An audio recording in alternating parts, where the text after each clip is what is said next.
rapid reload and Taekwondo moves to the higher ground. That opponent's making it hard. But another 2 are added to the tally. That's 5, now 6. They're looking for more.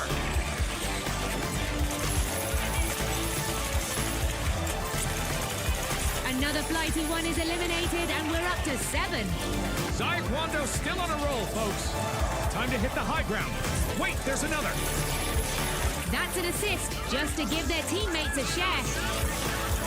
8 out the gate.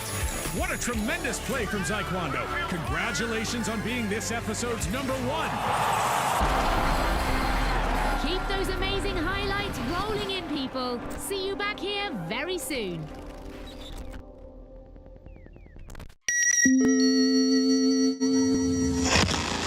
Hey, what's up next? Next up, we have the Alpha Acta Modular Tactical Mace. Ooh, we're going classic. It's modular head. Lets you switch out its spikes But how dependable is it? It never jams. It's always on, and it's near silent. It is exactly what every family needs.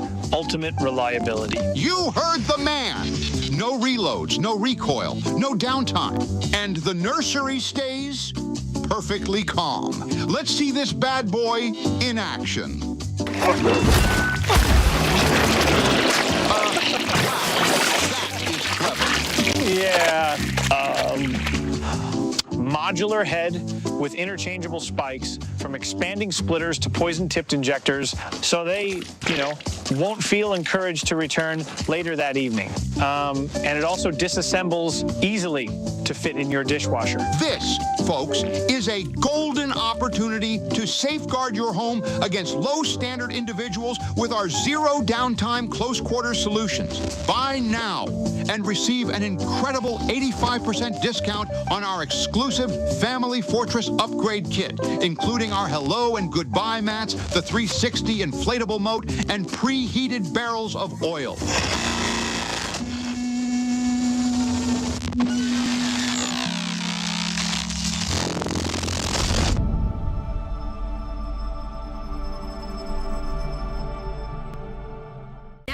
Top 3 plays brought to you by Trentila. Oh, it's a highlight from the Heaven or Else limited time event. How divine! Holy sweet mercy! That's 5 eliminations. A glorious play from Bushworty Reed. Direct turret holds our #2 spot. They'll need to sharpen their aim if they want to prove they deserve that spot. That's more like it, Scotty. It's a start, but I think we all expect more. And there it is. That's a stack of 3 more eliminations. Another makes 5 in total. I need more, June. Your wish is granted. And the top honors go to Ryan, who's our #1 play in this episode. Cash out's underway. What's going on here? Oh my! Isn't that the sneakiest of positions to guard their cash out? I don't know about you, June, but I'd never look out there. I think you're right, Scotty. There goes a sonar grenade. And here comes the defense. That steel is stomped on like an empty Osbuse can. And it's back to their nest.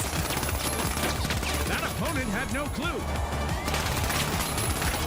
And the second steel is shut down within seconds with a team wipe. Ryan earns that #1 spot by thinking outside the box. Literally. Congratulations. See you back here for more moments of magic soon, folks.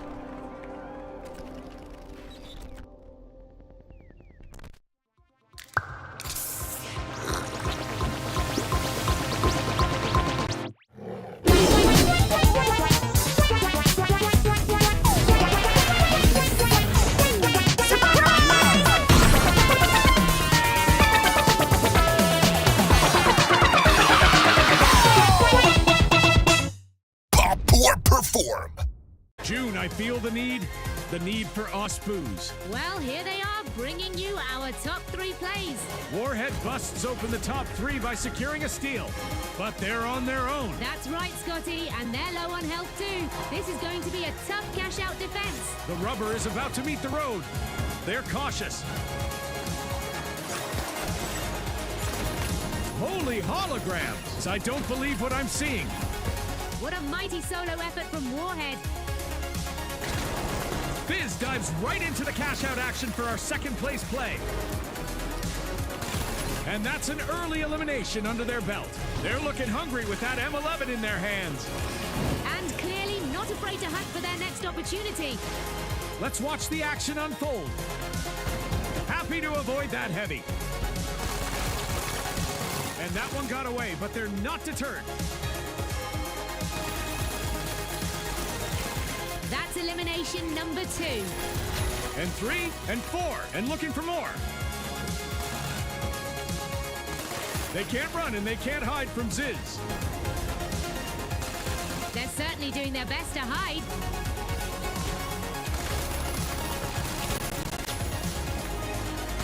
Number 6 and 7 are sent off.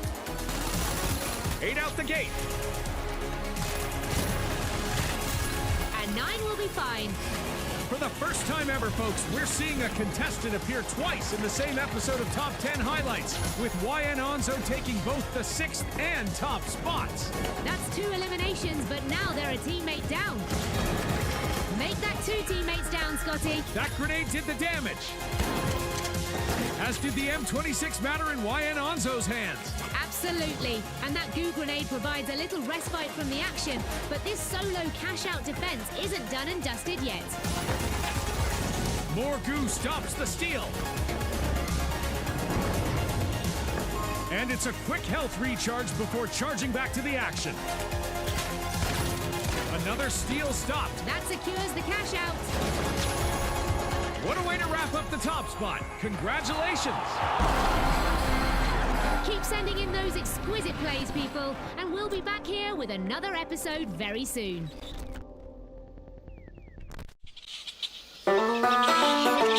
Out in the transatlantic landfill, where yesterday's products drift into tomorrow's oceans, Mother Nature tapped out. So we stepped in and did it better. Introducing Tiger Fruit, a delicious treat grown in post-consumer sediment rinsed to perfection. Picked at peak ripeness by the gloves that made it possible, we give you a taste of the past, simulated for the present. Trentilla, real fruit, but better.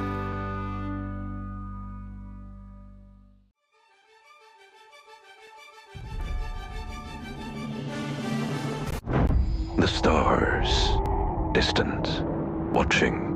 When will they arrive? Will your loved ones be disintegrated first or last?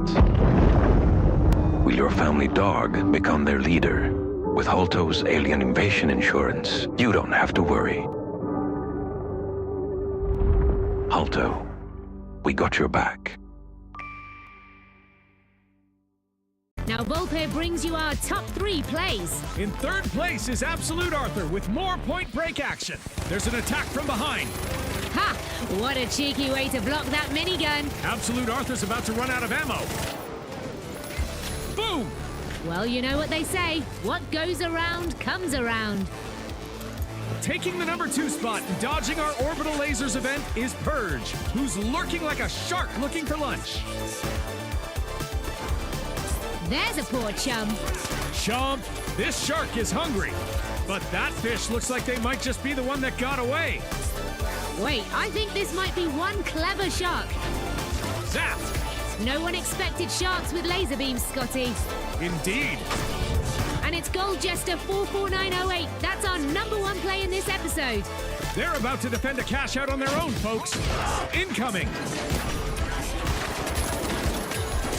Wow, that's 2 opponents sent packing. Here comes the steal. Yikes. But that's a team wipe, and the cash out made safe. What a decisively dominant display to take this episode's top spot. Congratulations. Keep those powerful plays coming in, folks, and we'll see you back here for another episode very soon.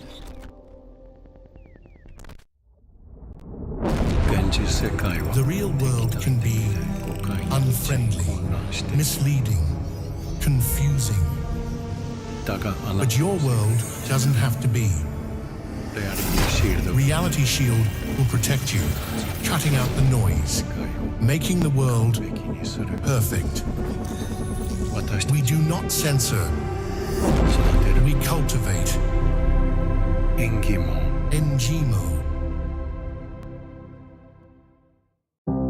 Have you lived your life in filth and sin, fraud, jaywalking, or depravity?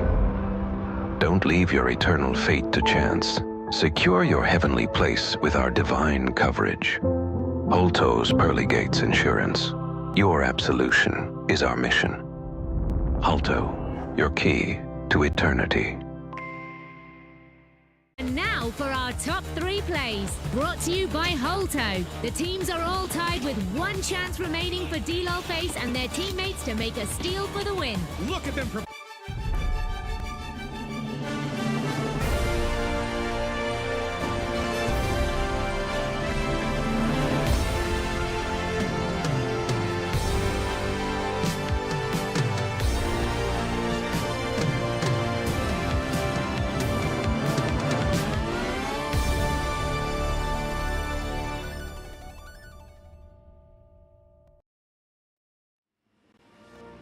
Hello everybody and welcome to the Finals Grand Major 2026 online series Cycle 2 for Americas. My name is Artie and I'm joined here with Sotsoyo and Hyperactive.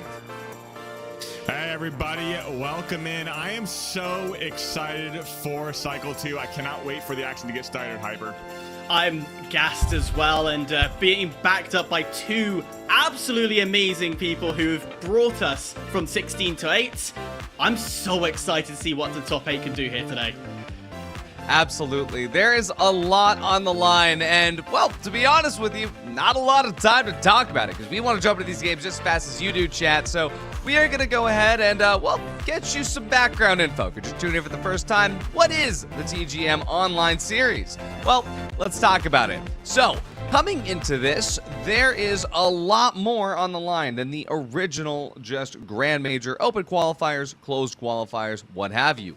We're starting off with the online series, and that is every single month. There will be 4 chances for teams to jump on in.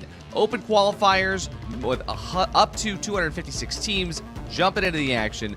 Only 16 will make it out of that, where they will be joining in the promotion format. We saw that last week. We also saw that, of course, last month with Cycle 1. And now today is the culmination of all that hard work coming into the top 8. Don't worry if your favorite team didn't make it to this top 8, because there's still 2 more cycles after this one. Each cycle, teams are going to be able to earn up to total prize pool of $4,000. And not only that, some points. How does that format work, though? It's the promotion, which, hey, you play the finals, which, if you're here, I'm sure you do, you should be used to how ranked works. You play some cash out, you get into a final round. The online series is designed to fit exactly into that cookie cutter format, so teams will be in upper and lower brackets, fighting out in cash out before progressing into a final round where you have to win in a best of 1 3v3 final round in order to make it through.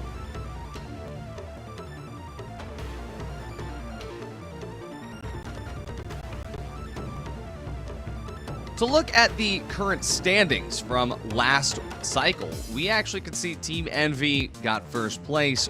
They earned 100 series points, putting them in first place, but they're going to have to keep earning points to stay in first place, because all the teams that are here this week will have the same chance to earn it. So, Tsoyo, why don't you walk through some of the other teams that got some points here? Yeah, I mean, in second place over there, we do see Kansas City Pioneers getting a pretty good amount of points. And that's going to be very important. I feel like these top 3 or 4 spots are very important for the series points differential, but ultimately we do have Unfazed, Nightmare, Task Managers, Pulsar, Auntie's Goo Boys, and 8th place Dark Side right now. So I mean, we're gonna have to see, because this first place is so important going into this next cycle. Absolutely. Now, let's go ahead and take a look at the top 16 results from what happened last weekend, where, if you didn't catch it, you can go ahead and check it out either on Ape Squad or PHL, where we provided the coverage. And, well, here's what ended up running down, where Kansas City Pioneers, well, they ended up getting eliminated. We got Envy, Young Guns, Pulsar, Team Ed, Auntie's Goo Boys, Unfazed, and Ransom are going to be your 8 qualified teams here this week to, continue earning points. KCP, with their second place position last cycle, well, thankfully, they'll still have some points going into the future cycles because these points do end up adding up to something. And that is, of course, going to be a direct qualification to TGM if you finish with the most points after the online series.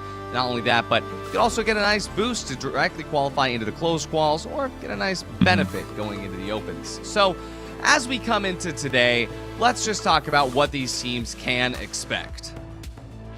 Yeah, exactly. And the one thing I would kind of like to touch on is every team relatively had a pretty good route into this today's top 8. One thing to note, though, Unfazed made it after 5 separate 3v3. So I know they're ready for these cash out games. We'll see if they can fare just as well. But ultimately, we're having to look at the cash out, the 3v3 rounds ultimately to get to those top 4 spots. Absolutely. And, I mean, hey, to get in there, they're going to have to play the same game we all know and love. Hyper, why don't you tell us about the arenas that the contestants will find themselves in today? Yeah, it's all the ones that you are familiar with. Only 2 maps are not going to be in this cycle. First of all, and I'm sorry, Ardi, Kyoto will never make it onto the competitive scene. And we are doing current reworks onto Seoul, which is why we're not going to see them. But otherwise, we have our familiar. Any variant is available under the sunny or night conditions. Keep it simple, keep it clean. But I feel the variance, Ardi, is going to be the biggest upset of them all. Absolutely, especially considering the fact that some of those maps will be cleaner than others. Monaco Duck and Cover comes to mind, where teams might, well, not necessarily have the experience they're expecting, or let alone Bernal suspended sponsor structures. Either way, let's go ahead and check out the bracket and see what these teams will be facing when it comes to their opponents on the other side of the fence. This is how it's all going to start. This is stage 1. We can cut up today into 3 stages, so if you're following along at home, just keep that in mind.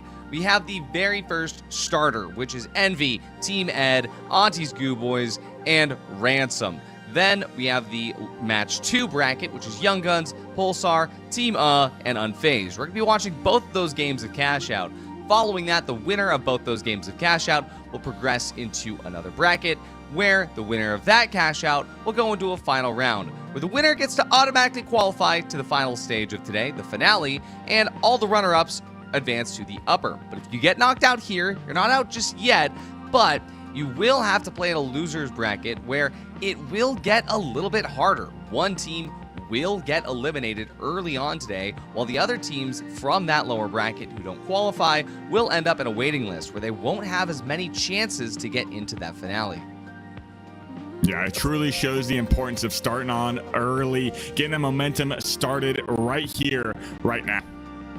Yeah, and this is exactly what it's going to look like. All the teams that are still fighting for those 3 remaining spots in the finale will be playing through 3 different brackets. This is where you're just going to be playing a game of Cash Out, going to a best-of-1 final round to get to that finale. Then, in the upper bracket, again, one of the teams is going to come off the waiting list to replace the team that's in the finale, and the cycle continues until we just have 4 teams remaining heading into the finale.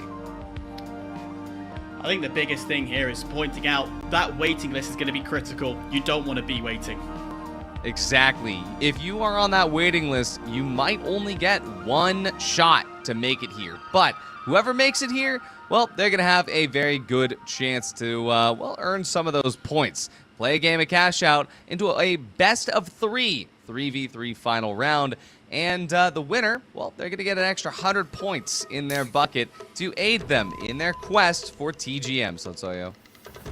Yeah, exactly. I mean, we talked about momentum early on in this bracket. Hyper touched on that waiting list as well, but one thing to note is there is an elimination going to happen pretty early on in this bracket. But I mean, that's what you have to look out for. You want to be one of these top 2 teams in these cash out rounds. You want to move on early, right? Exactly. The finals is a lot of different things, but one of the things that we all know is it's Cash Out, Hyperactive. You got to be good at Cash Out to be good at the finals comp. Oh, you have to be, but you've also got to be mindful and respectful to your opponents, because even though you may be physically good at the game, you may be great with strategy, it's always those third parties that will screw you over so badly. So keep your head on a swivel, keep an eye on who's attacking from your rear, because all it takes is one great steal, and you've gone from the top all the way down to the bottom. Absolutely. In our first match of the day, we might not have to worry about third parties, but we will have to worry about some form of cheese that teams might not be aware of. If you want to call it cheese, you can, but so when we're looking at Envy, Team Ed, Ransom, and Auntie's Goo Boys, I feel like there's a very gooey team that sticks out to me here. Yeah, there's a very gooey team indeed. I mean, we do have Akazo, the goo master himself on Auntie's Goo Boys, and that is going to cause a wrench in a lot of these player strategies, but ultimately we do have Envy and Team Ed, and to me, they've been at each other's throats a lot of times in these cash out rounds. Envy just being such a dominant force, and Team Ed kind of being that disruptor of that force, but we also have to talk about Ransom in this lobby as well. I think they are kind of that dark horse in this lobby overall, Artie.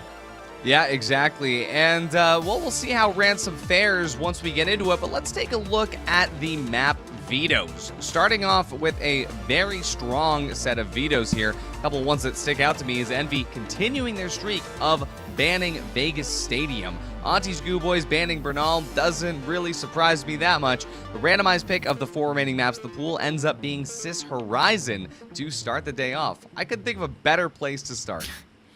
Yeah, exactly, Hyper. I mean, this is such a beautiful map, very standard. Every player knows it.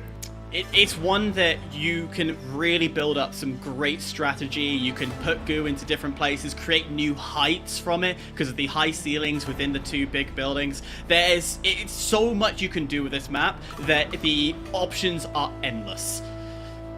Absolutely. I mean, let's go ahead and take a look now. Now that we know what map it's playing on, now that we know what teams are playing, we should make some predictions, because in a lobby like this, there is a lot that could go right, and I think even more than go wrong. But hear me out. Envy, super strong. I don't think that they will be able to make it through cash out quickly here. They sometimes struggle at cash out. Sometimes they make it through. I'm thinking Auntie's Goo Boys have the redemption arc that they deserve, and I think that they're going to be able to take this swiftly starting the day off. Yeah, honestly, I think you might be onto something there, but I'm going to have to go with the nice paper play over here. I'm going with Envy making it through ultimately. I'm going to kind of go against Yardi on this one. I'm going to go against both of you. As much as, yes, statistically, those two are absolutely fantastic, Team Ed is just, for me, the team that has that potential to completely wipe the floor if they can turn up the wick. And that's the big question, if the wick is on, which, I don't know, it looks like it is currently. Absolutely. I mean, especially given the recent roster swaps that have been going on in the finals, it really seems that Team Ed has had kind of the best luck with not only keeping that same luster that we know and love them for, being the former NTMR stack, but they've been able to kind of keep moving forward and progressing their strategy, whereas a lot of teams who Sonsoyo, when you pick up a new player, you pick up a new team, or even picking up an old player, now that you're playing in a new meta, sometimes it doesn't work out, but for Team Ed, it has been working quite well. Yeah, I do agree with you. I think I love their play of triangulation. They like to kind of box their opponent in, all jump up if their opponent's on that high ground, jump up from different angles, get some nice, clean off angles on all 3 of them. But the one thing I would like to talk about is how they're working together. That's the one thing to look out for, is if they're peeling for each other. They have the great engage, but they need to be together at all times.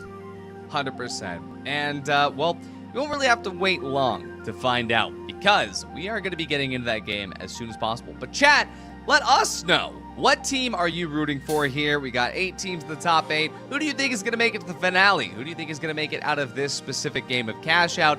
Who do you think is the best team just of all time? Don't tell us that you think it's anybody other than who you're really feeling, though. You don't have to hide behind your feelings. Tell us what you want. Either way, we're going to be jumping into this. Sonsoyo, Hyper, I'm so excited to get the day started. I'm so excited for Cycle 2 top 8 to just begin. Either way, boys, let's go ahead and have a good one. Yeah, this is going to be an amazing one over on Sis Horizon. I mean, game 1, Hyper, this is going to be it, kind of setting the pace for all the other players here. Yeah, it's probably the biggest pressure walking in, knowing that you are the first team up. Everyone's looking at you. Everyone's now going to know what you're going to bring to the table. Even I would feel a bit nervous from the sideline because you understand exactly what's going to come forward. How lean forward are they in the game chair? Let's get into this, Sawyer. It's going to be fun.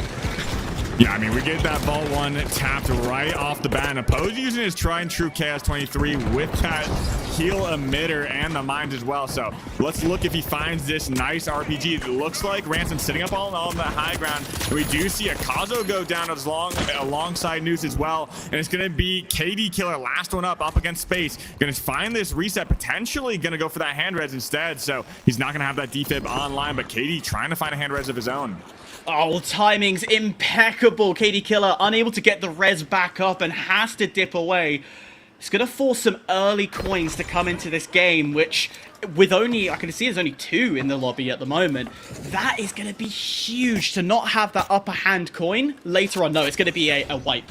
That's going to come for. I think KD Killer's sacrificing himself. We might have a little bit of technical difficulties here, a little bit of a reset being called out. We'll have to see how that goes, but I mean, ultimately, this is going to be playing out pretty crazily. I think these teams are going to be locked in for this next match and seeing that goo, invis, everything ultimately. But we're going to bring back Artie just a little bit to kind of talk through. I mean, it all starts here. We'll get things fixed up and overall, but Artie, I mean, did you see anything crazy there out of the ordinary? I don't think we saw anything. I don't think we saw anything crazy. I mean, we're kind of used to these teams by now. Auntie's Goo Boys have their very specific flavor. Envy on the HLL. I think the only thing that we could consider is that Envy has kind of been toying around with playing on the, having one light on Invis, having one light on Dash. But in recent times, Uni and Bubba have both been on Dash, both on 9-3R, or both on LH1, sometimes swapping one on the other.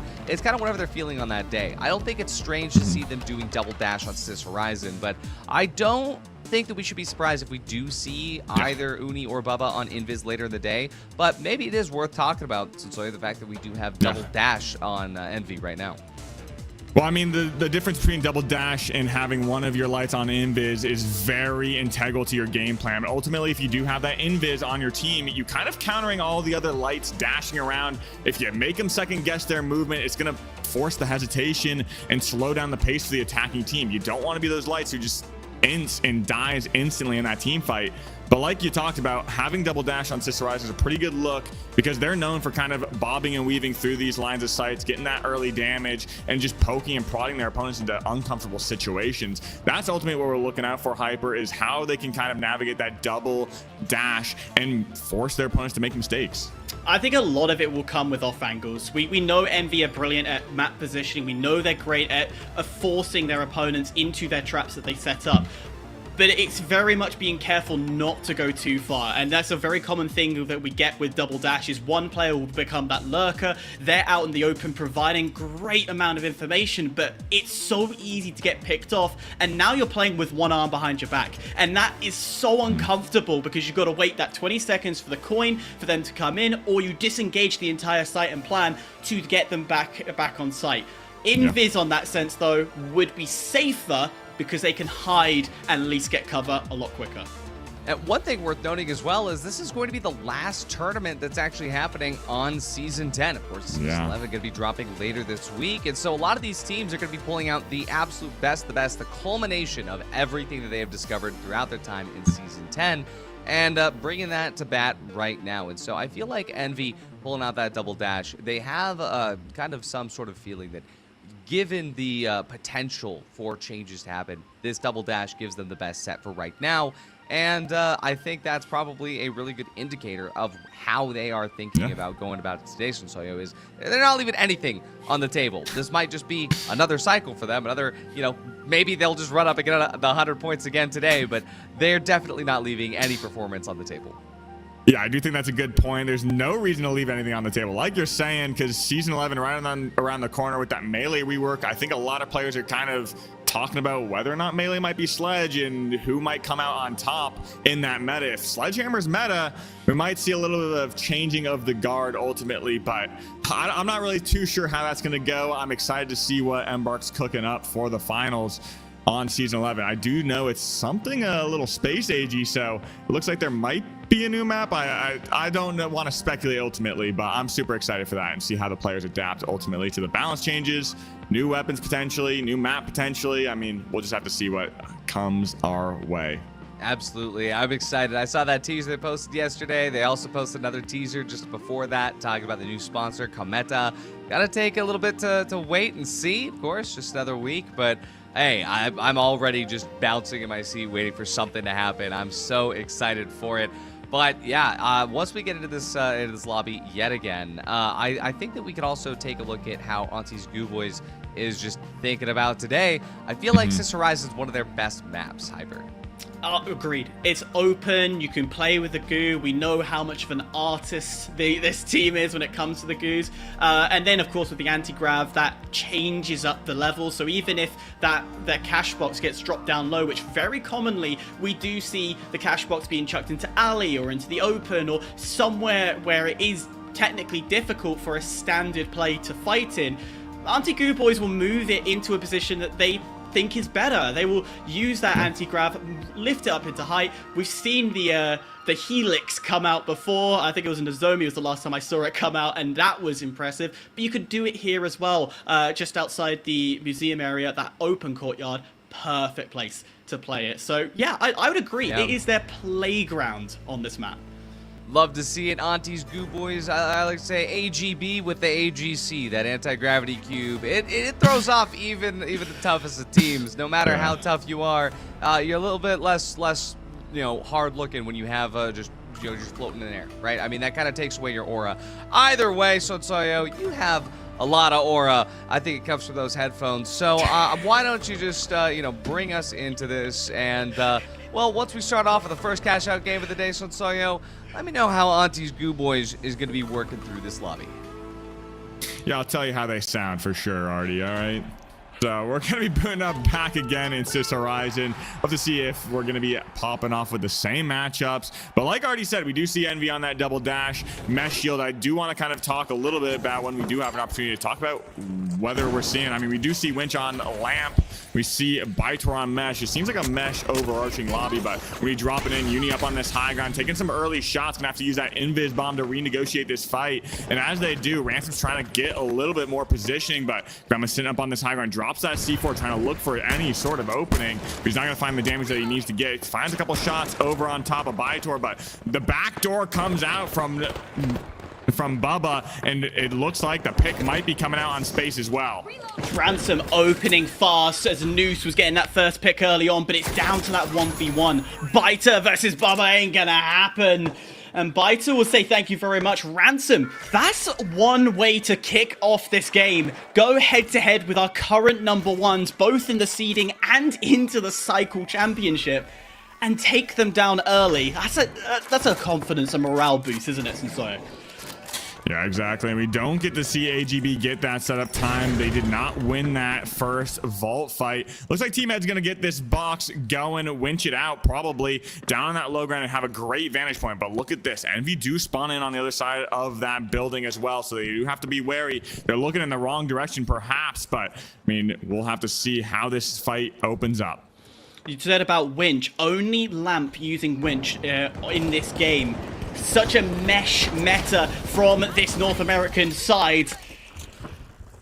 And it's been proven time and time again that North America just prefer mesh and the brutality that comes with it rather than Europeans, which like that Winch to set things around, but everything's opening up very quickly.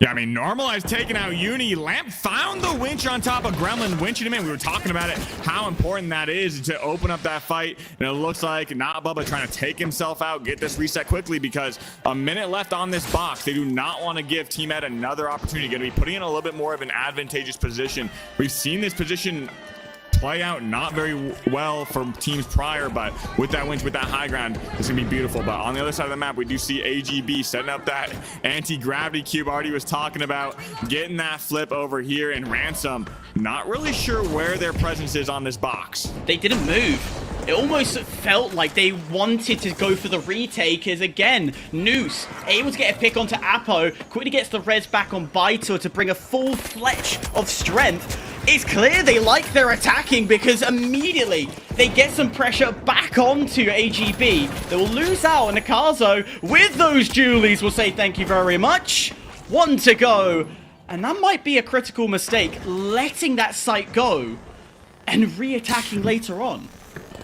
Well, yeah, I do think we see this steal attempt coming out last second from the side of Envy, and down goes Team Ed. Gonna be knocked out right there. Didn't get it. Speechless. There was a brief stall. There was like a brief second when Gremlin stepped off. And I think that was enough for the timing. I think it was 0.1, possibly? That could have been very bad for Team Ed. We do see Akazu setting up his tried and true beehive cocoon. I mean, you do not want to get near that thing. The flames will be everywhere. And I think they're going to be able to get this box nice and easy. And Team Ed and AGB up ahead in this lobby. We do see the box tapped by Envy after winning that fight, but it's going to be up to Team Ed and AGB to potentially put the pressure on this vault, as Ransom's already over there. Whether or not they go for 3 or 4, we'll have to see. But this fight's going to be breaking out, and RPG goes out. Not Bubba just dashing narrowly out of the way. The glitch takes down that mesh, that very integral mesh for Not Bubba, and he's going to be taken down. It's just going to be Noose, last one up. Gremlin using that cover, and it looks like Uni does take out Noose finally right there. They win themselves that Vault 3, and hopefully they have a pretty clean plug over here on top of C. So sorry, I think we might have to keep an eye on Noose. He has been so integral to opening picks, making those fights so much easier for Ransom. I feel he's going to be the thorn in every team's rear end, but we quickly flip over to the other side. Ed versus AGB. AGB so desperately want Vault control. Apo will find the opener, the winch will come in, but it doesn't matter. Apo with the KS. Once you get up close and personal, that gun is impossible to evade. And no surprise, Grad through the box. Grad just chucked the box, and this is going to make sure this game is now going to be staggered, and I don't know how this is going to play out for everybody once they finally get this plug going. KD Killer finding a reverse gateway for his team to get this plug going, but like we talked about, this stagger, 45 seconds. It looks like somebody's on this box. Ransom putting the pressure over here on top of Charlie. We do see Gremlin finding a beautiful pick on top of Noose, and it's going to be Ransom down to 2. Baitor in space just fighting up this stairway as Gremlin takes this TP up on this high ground. May find a nice little pinch with his team over here, and they're going to be taking out Baitor and Space together. Envy knocks down Ransom, but here comes Team Ed. Yeah, not done yet. Still licking the wounds. Envy are going to have to quickly pivot and look at how do you take on Ed, who are coming in with all their utility, all their health, and very much couldn't steal off the rip. They're deciding not to. They're wanting to get at least one of Envy members down. But smart. Envy grabbing height, getting out the way, making sure they're safe. The yeah, and here comes the steal. Lamp's going to be hopping on this. Where's the pressure from Team Envy? I think they're going to get the flip, but Lamp goes down right here. Gremlin's going to be trying to hop on it right back.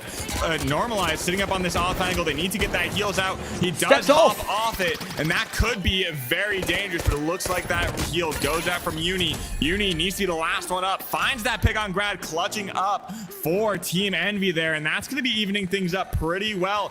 I mean, Envy, 11K, just doing so much damage, so many kills, and getting those plugs. But we're going to hop over to this other side as well, where Space going to be knocked down by Akazo. They're going to be trying to find another pick over on top of Noose. But with that dash, he does get out, and another shot from that KS-23 is going to hit Baitor. That's going to chunk a big lot of damage over here, and he's going to be taking those shots from behind, taking that TP out, with Noose going to be dropped down as well. And AGB still in control of this one. They've had so much time to prep this site that they're confident with their positioning, and that was aggressive push from Akazo, and KD Killer will get the last of them. Ransom, they had the best opening start, taking out Envy, but it almost feels like a decline. throughout the rest of this game, as we see from the far side in the kill feed, Team Ed trading back and forth as Uni will pick out Normalize, but Bubba will drop on Envy. Yeah, I mean, Apo locking down that point, but we're going to swap sides over here, over to Lamp, and he's going to be grabbing this box, trying to rotate over to the next cash out. But with Envy looming, 2 of them up, it could prove dangerous because Normalize also going to be dropped over on the side of Team Ed. It's a 2v2 situation. Brad's going to try and find some sort of value, but not Bubba. Coins back in to be all 3 up for both teams, finding the full reset. And this is very important. We do see that gateway going to be rotating them over to that underground, that right under that point. But Lamp goes down as well, carrying that box with Uni shooting from behind. Gremlin does snatch that box away, going for this plug right now, but Normalize gonna be shooting him with that Revo, trying to stop any sort of value that they're gonna be able to get.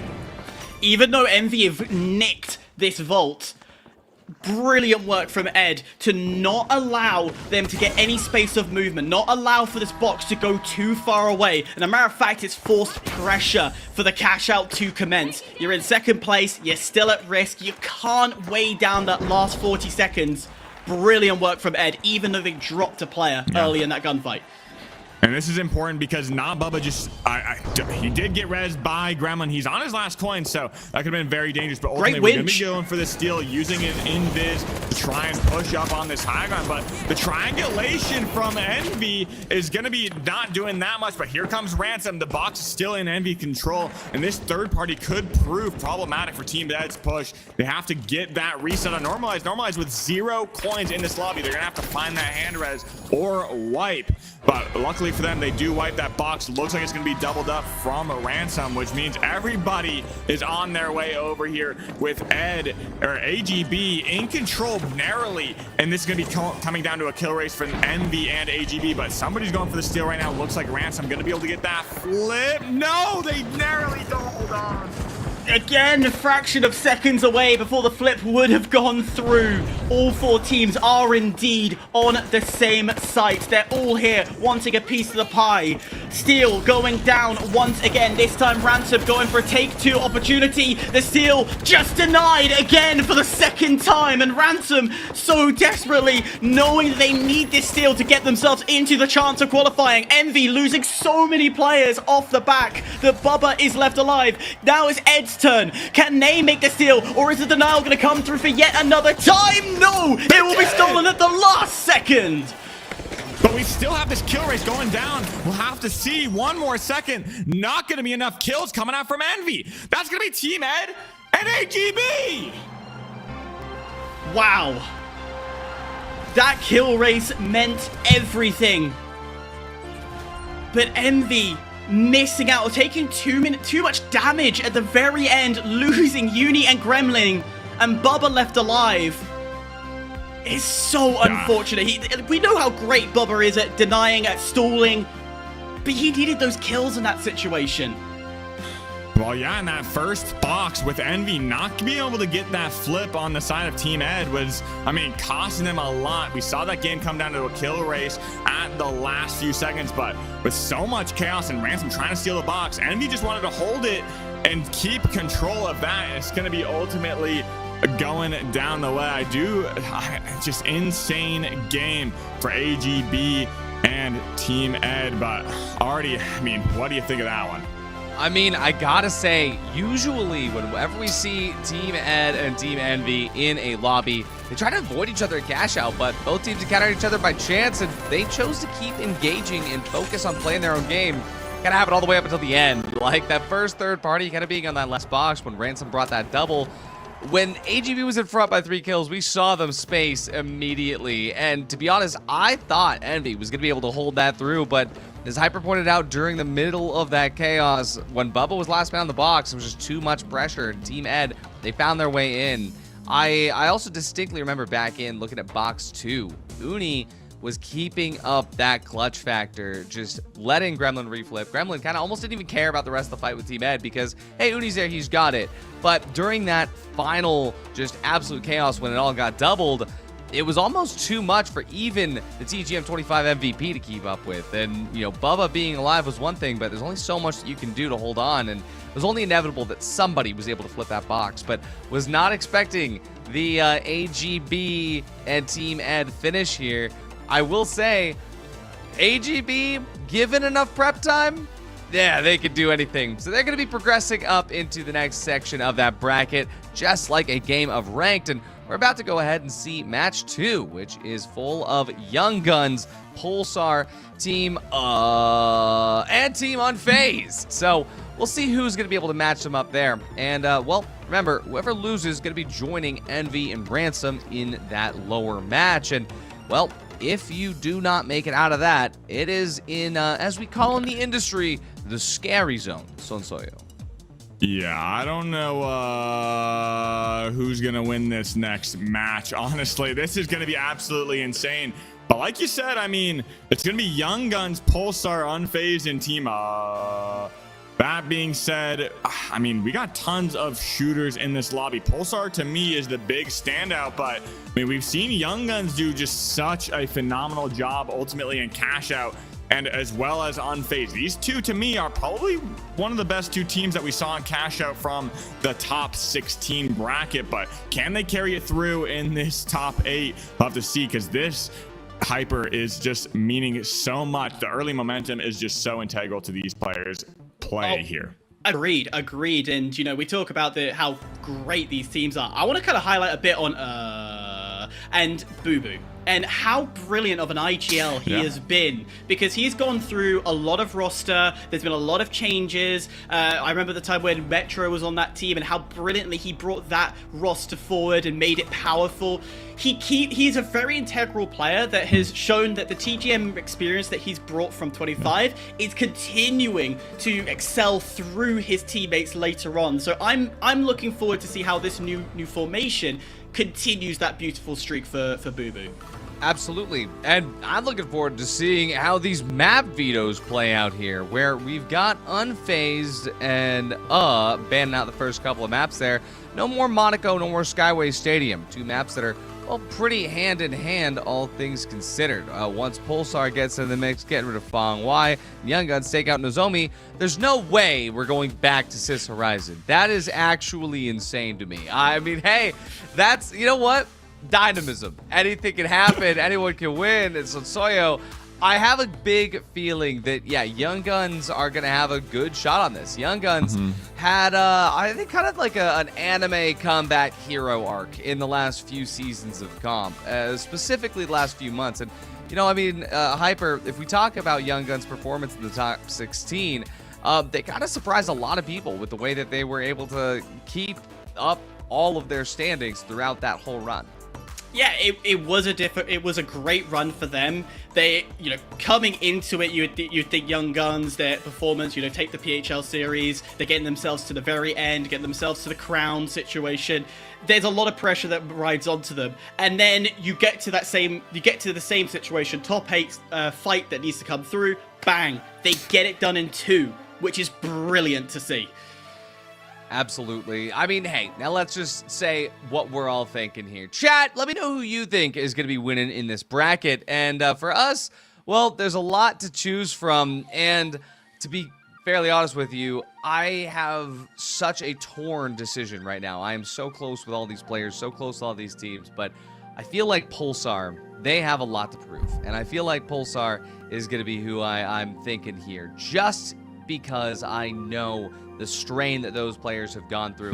But not to say that the other teams haven't gone through strain either. I know Young Guns as well have gone through their growing pains. But Sonsoyo, how about you? What's your prediction getting into this? Yeah, I mean, you make a good point. The finals community is so interconnected, but ultimately, I'm going to have to go with Unfazed. They've proved themselves in that top 16, making it through the cash out rounds 5 total times. I think they're going to bring it today.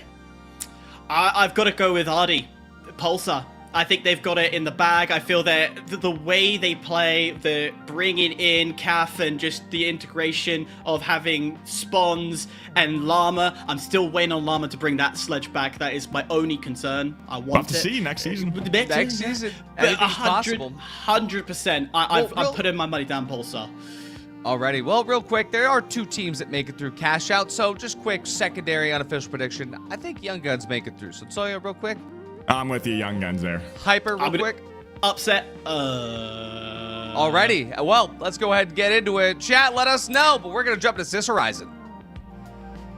Yeah, I mean, we're going to have to see how these play out. We do see that double heavy composition coming in from the Young Guns, and it's been tried and true. They've been doing such a phenomenal job. I'm not sure if I have audio, but that being said, we'll be going into this next cash out round here. It should be fun, it should be interesting, and immediately off the back, Pulsar and Young Guns are going to fight against each other. Volt's been tapped on the other side as Unfazed will get theirs up and running. And that's one way to open a door. Why don't you just use the KS and the winch being critical as they bring the heavy back into the fight, as getting dropped down, Vision's dropped as well. Sorry, I'm looking at the wrong side of the page. All the damage, nobody going through, but Unfazed on the other side does actually drop. Oh, I wasn't wrong in what I was saying. Yeah, I mean, we do have 2 comps with double heavy. We do see Swako subbing in for Pulsar right here. And I mean, that guy is an absolute demon. At one point early on in the finals comp scene was the #1 undisputed best heavy in the game. So we'll see if he still has got the skills to prove, but he's gonna find a big RPG, dropping down with that mesh, blocking for his team, but he does take quite a bit of damage ultimately from Tiger right here. And there goes Swako taken out by Tiger. And that's gonna be Honor the Pure looking for this high ground, looking for this res as Llama. Last one up for Pulsar. No surprise, backing away, not wanting to lose his life this early on. I say that. Sacrifice himself for the greater good. Young Guns will win the vault and will put it into A. And so, sorry, there is a small offset. We're talking about quarter of the time that goes through. And in that time, we will see some third parties come forward. Whether they choose to do it, that is the question. Yeah, no, I totally agree with you. We might see a third party because of the stagger. I mean, that's going to be a big stagger. One thing to note, but the boxes are across the map. We do see Visions trying to use that Revo to get an advantage over onto the side of Aqua's, but now's the time to get that steal going once you have one of those players down on the side of But they're going to be Don coining back in for his team. We're going to be finding the full reset. Aqua's in a beautiful position up on this high ground. The drop goes down yet again. Visions drops the steal, and he's going to be hopping on it again. Gudo goes down, and it's going to be Unfazed trying to find the flip. The winch comes out and takes in Boo Boo. Boo Boo's going to be dropped down, but Visions go down as well. It's going to be Don going to be taken out as well. It's going to be Aqua's last one up for Team Unfazed. Now on the box, 30 seconds left. Finds that pick. Juker's last one. This is a beautiful opportunity to get these shots over on this high ground. Knock him off that box, but it's going to be Juker trying to chase him down. But the Aqua's looking for that reset on that body as well. But I mean, 1v1 situation with the box in the hands of Team On. Boo Boo going in back in. This is going to be a lot of pressure for Juker. He's going to be taken out last second, and getting control of this box. Aquas could have backed away. He should have backed away. But there was confidence within him to stand tall and go for the chow. Brilliant work. We have a slight switch on the other side. Young Guns will have control as they slowly tear down the Pulsar force. Kaf, left alive, will get dropped. And very early on, Pulsar will not get those early coins. And critically, that should be cash out in Young Guns, assuming nobody rotates quickly. Yeah, I mean, Pulsar struggling up against this mirror matchup of this double heavy composition. We will have to see. I mean, Cafaneo playing on that invis, it can work out. You can play very aggressive peel for your heavies, but we're going to see how Unfazed matches up against Team right here yet again. But it looks like Young Guns also here, getting that plug. It's close rotation. They weren't too far away, so it makes sense to go very quickly, defend over at C, and allow the plug to get the plug to go in. And now you've got a great height advantage. Probably the most difficult site to take control, because you can't go and attack. If you try and bunker in and steal, you're guaranteed to lose a lot of lives. So you have to focus on going and getting those early picks. Get one pick, you could get a steal in, maybe walk away with 2 people. But if you can find 2, you're getting that steal easily. Yeah, I mean, this box is just so staggered yet again. I'm not even sure where Young Guns are right now. It looks like Unfazed and Team just doing a lot of the intimidation over here on Cash Out C, but Look at this, Young Guns on the other side of the map. They got the plug, like, screw this. I don't want to deal with the third party. Let's go take out Pulsar right here, dropping that dome. Marshy gonna be taken out by Llama. That beautiful winch from the side of Llama, taking him down from the upper floor. It looks like they're still in control, gonna try and mantle up onto this high ground. As we do see that box flip side on the other side of the map, where, I mean, Young Guns just left it behind. We're gonna see this 2v1 yet again. We're gonna see this Tiger now gonna be taken down by the duo force of that double heavy on the side of Pulsar. Honor the Pure gonna get beamed by the Shack as well, and Cafaneo with those team shots. Green Marshy last one up. He coined back in to try and salvage his opportunity, but ultimately now gonna have to just wait, sit for his team to come back in. If it was 3 teams over at their own site and then you rotate over, I'd be for it. But to do it when you have control, I get a third party run away, don't want to deal with that. It's a headache and the risk spooky that comes from it. But you just sacrifice an entire site which has offset. I don't know. So sorry, you're more the brains when it comes to analytical strategy. Why? I mean, to be fair, I mean, this rotation, they have been winning up against Pulsar generally, but Pulsar's trying to find a little bit of momentum. Does get winched down right here. Llama gonna be taken for a little bit of a ride, but he's gonna send Marshy for a ride of his own as the third party coming in. Marshy, Honor the Pure, gonna be going down to team up, and I mean, the chaos is ensuing. Llama dropping as well, and we're gonna have to see who comes out on top with all this chaos. It looks like Boo Boo's gonna try and ride this cash out down like a surfboard, and he's gonna be no drop in sight because Pulsar's dropped as well. Young Guns taken out, and team gets that cash out. We love that. We love that. Right on top, full control over the map. But you look at second and third, that's a 4-kill race, 5-kill race. That won't take a lot. On top of that, if Unfazed wipes, that can also go into the opposite direction. Cashbox started. Again, another massive stagger is going to come through for the last remaining 2 minutes. That extra minute of overtime will 100% be used. And now I was going to say, now it comes to the question here, but yeah. I was going to say, my question to you first. Do you commit yourself over to Unfazed, or do you commit yourself to the other box? Because if you lose on Unfazed, you lose on the other side as well. Well, yeah, exactly. I mean, we do see this fight breaking out. We're going to see Juker get dropped from Llama. I mean, his winches has just been impeccable. This is going to be their opening to get this flip going. You're dropping that goo. I love goo dome. Bring that protection, because when you have a light, you need one of those heavies, either on a heal ball, the goo, so you can set up those defensive measures. But like we were talking about before, that next cash out may actually get plugged in with Team wiping, and that's going to be very detrimental to their game plan. But over here, we do see a big RPG going out. Abstract finding that escape gateway with Juker, but gonna be taking out Pulsar ultimately. We do see that plug going out of their cash out, and I mean, Team Up probably wanted to hold that out, play for that second place, because if they were able to hold that box out, the double may have ensued, and they would have been sitting pretty. But now they have to fight for one of these cash outs. There's still plenty of time, though. That being said, 2 minutes basically left in this game, with a minute left on that one cash out that Unfazed is in control of. But Team Up now gonna be taking a fight up against Young Guns. They have this section gooed off. Comes back to that question that I said earlier. Do you go for A or do you go for B? Who At this point, you go for A, right? You got to. There's not really much time, but someone might do it. Talking of someone, how about Boo Boo's aggression going straight onto site? We'll get clay pigeons from afar, and Tiger is going to be very happy with it, but getting the retaliation coming back. As Tiger dropped to the floor, Marshy having to dip out to the site, knowing that he's down low, but Aquas has the angles from left, right, and center. The steal coming through won't be enough. The kill race as well will flip the Young Guns to be on top. And this is a danger point, because second place, if Pulsar takes this, they could find themselves in second. Yeah, we do see the heal ball coming out from Swako, gonna be dropping that down. The flip is gonna come out, and that is gonna be enough for Team to lose that lead. Now all that needs to happen is Team needs to get that reset, find those kills, and make sure that Pulsar wins this box without fragging out too hard.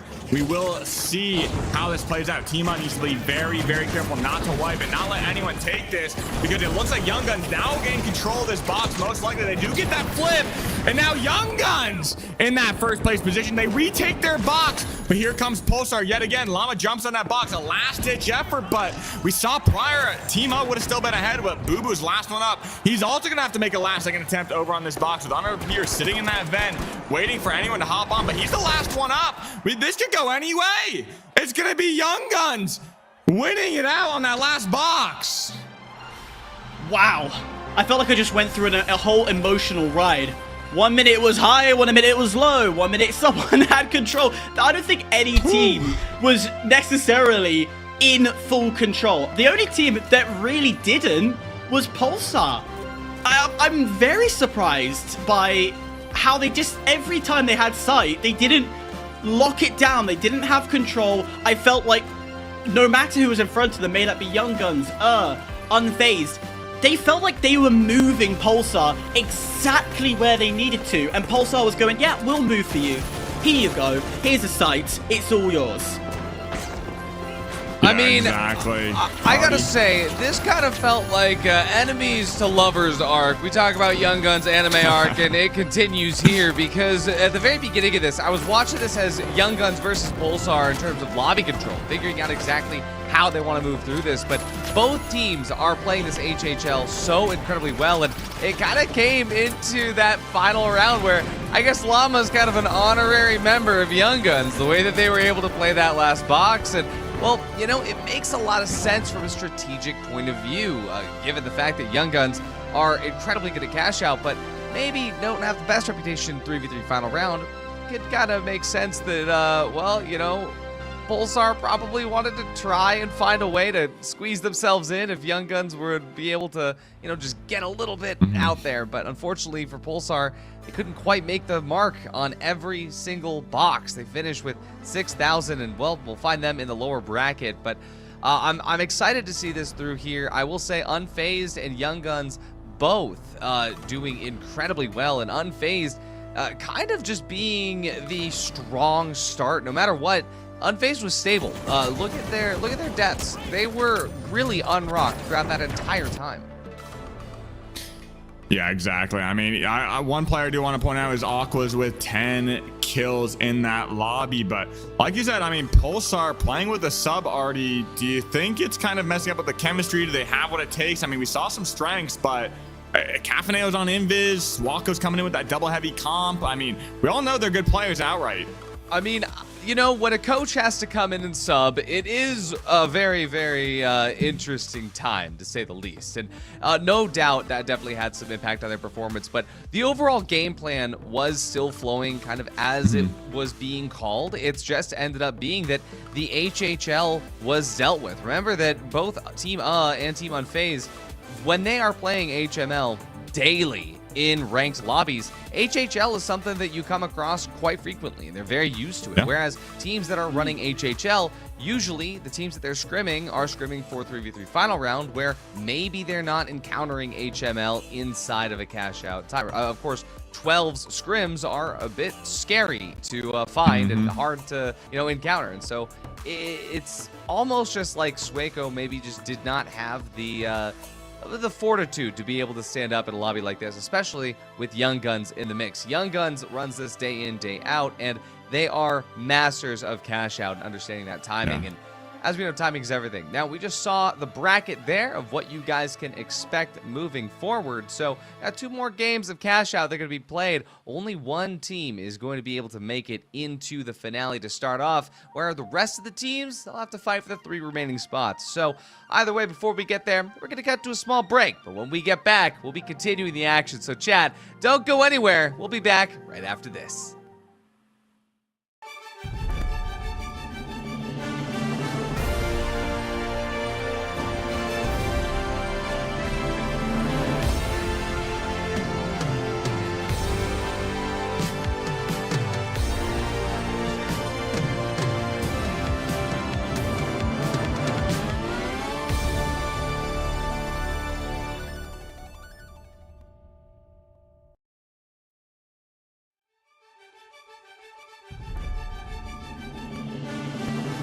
And now we interrupt your broadcast to bring you an exclusive interview with Auntie's Goo Boys, brought to you by Caroline.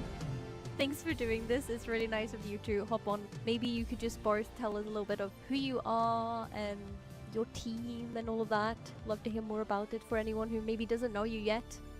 Sure. I mean, I've been around for a very long time, like since the closed alpha, and I've always been into the variety that like the finals has. So like from season to season, I've sort of like changed what I play, and then eventually sort of settled in with where I am with AGB. And I think Akazu's been around for a long time as well.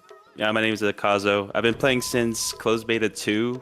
I really like the game because it is so dynamic. I used to play Valorant and the maps are so static, like they never change. I find that really annoying. So that's why I really like the finals. You need to prioritize adaptability more than like memorizing things. Last year, my team made it to close qualifiers for TGM. I think we got like A for 9th place, which is just short of making it. It was so close. I watched it live in the studio and it was nerve-wracking. It was really exciting to follow. Now I was able to set up AGB, and I really like the team we have now. And I think we have a really good chance for TGM this year. Yeah, I'm super excited to follow your journey as well. So, the talent, they likes to pin your team as cash out kings. I feel like they add like a little bit of an asterisk to it. You cash out kings, but you struggle when it becomes a 3 versus 3, especially against a team like Envy. Is that one of the walls between the AGB and then the Grand Major? So I think that's initially where we started. Like, I think in our current state, we're definitely not just good at cash out. I think our 3v3 is also extremely strong. I think the reason why we got to that title, I guess, is because when we started out, a lot of people didn't take us seriously. Like, we're not using the conventional meta. A lot of people didn't really respect us at first. A lot of people just thought, oh, they're like kind of a joke. They're not really like that serious. They're just kind of trolling. Especially when you watch us play, like we're just laughing and having fun versus a lot of other teams that are like, you know, really stressing. Right, and like that I think is like part of our secret, where it's like we're just kind of having fun. But I think because our initial journey was just playing ranked a lot, not necessarily like VOD reviewing at that point, but just like reflecting on how the games went, what's going right, what's going wrong, because all the scrims that we could get were typically, you know, teams that were maybe in like Plat or Diamond, not like some of the higher skill teams. So we didn't really get challenged in 3v3s enough.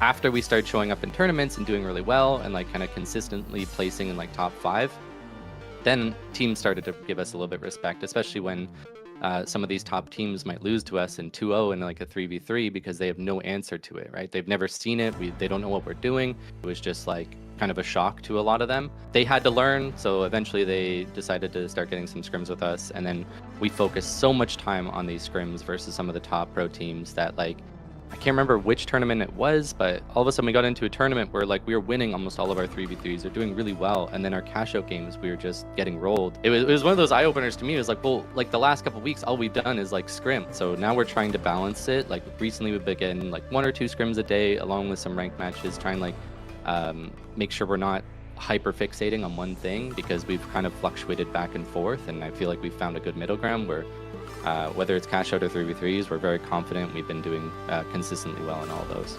I have another for Akazu as well. So this might be a bit of a spicy question, I guess. A lot of your competition don't really enjoy the strategy of the AGB. Some people have said that you're like cheesing the cash out. So when someone calls your strategy cheese, or an exploit, is that like a badge of honor to your team's innovation, or does it get under your skin a little bit when someone says that you're cheesing it? To be honest, it doesn't really impact me that much. Yeah, when a player says it to me, it's like, I don't care. If the developers say something like, oh, yeah, don't do that, like, okay, yeah, I'll care. But like, if I'm able to do this and no one's telling me to stop, like, it's good content too. I mean, a lot of people come for the goo, and it's just funny to see like people just rage. Even like recently, we played a scrim against a team, and they quit mid scrim. I think mostly because I was just doing goo stuff, and they were calling me an exploiter. It's like, oh god, I didn't know about that one. That's interesting. Yeah. I can see it being frustrating. I mean, we do know some things that we probably shouldn't use. There's some tech that we're like, this probably isn't allowed, so we don't do it. But I think everything that we do, it's like intended stuff. And even like recently, it's like there's people that be shooting my bodies mid tournament, Oh. I don't know why, but probably related to the goo gun. Could be, potentially. In recent times, we've been seeing a lot of the stuff that we use specifically, people asking for nerfs for. So it was interesting how nobody ever talked about Goo Gun. It was like non-existent in the game. And then all of a sudden, we're bringing it into pro play, where I think the only team in NA that uses it, I think we've seen Young Guns potentially try it once or twice. I think so. But for the most part, yeah, like no team is really using it. And then all of a sudden, there's been a handful of pro players asking for Goo Gun nerfs or Goo nerfs or, you know, nerfs to the mines. Like, do you feel like that's a little bit of a compliment when they do? I mean, yeah, not only is that a compliment, but we're definitely like affecting the meta. Like, we never saw Pyromines or KS really in the meta in a while, and then all of a sudden there's Pyromines and KS picked up by pro players. We're even seeing Cloak the odd time, Sonar Grenade, like a lot of the things that we're bringing in, we're now seeing other pro players use. So I think that's pretty much one of the biggest compliments, because the meta's been extremely stale for a long time, and I think we've like single-handedly like reshaped it to a degree. It's really cool. And I as like a non-pro player, I guess, really enjoy seeing the like different things that you can do that I probably would never really have thought about as well. So it makes me sometimes want to change up my loadout as well, even though I'm very stuck in mine. This was really fun. I hope you had a good time as well, and we'll see the next steps of this as well. Thank you so much.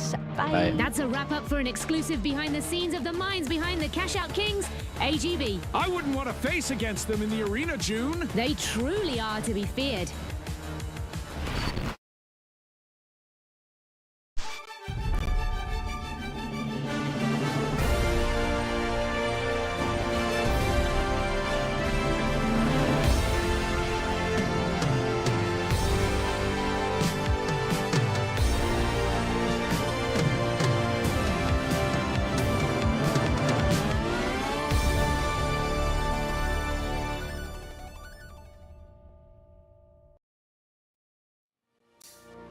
Welcome back, everybody. It is the finals Grand Major 2026 online series, Cycle 2 for America. Top 8, we're in Stage 1. That's a lot to track, but all you need to know, Chad, is that we're here for you to take you through the action. I'm joined by Sonsoy and Hyper. My name is Artie, forgot to mention that part, and we're about to jump into some cash out. Gamers, we got Team Ed, Young Guns, Unfazed, and Auntie's Goo Boys, Sonsoyo.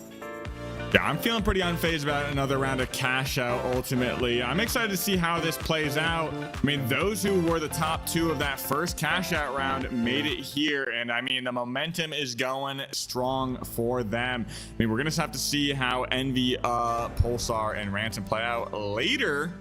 But right now, sticking up to that upper bracket game, Hyper, how do you think this one will play out ultimately?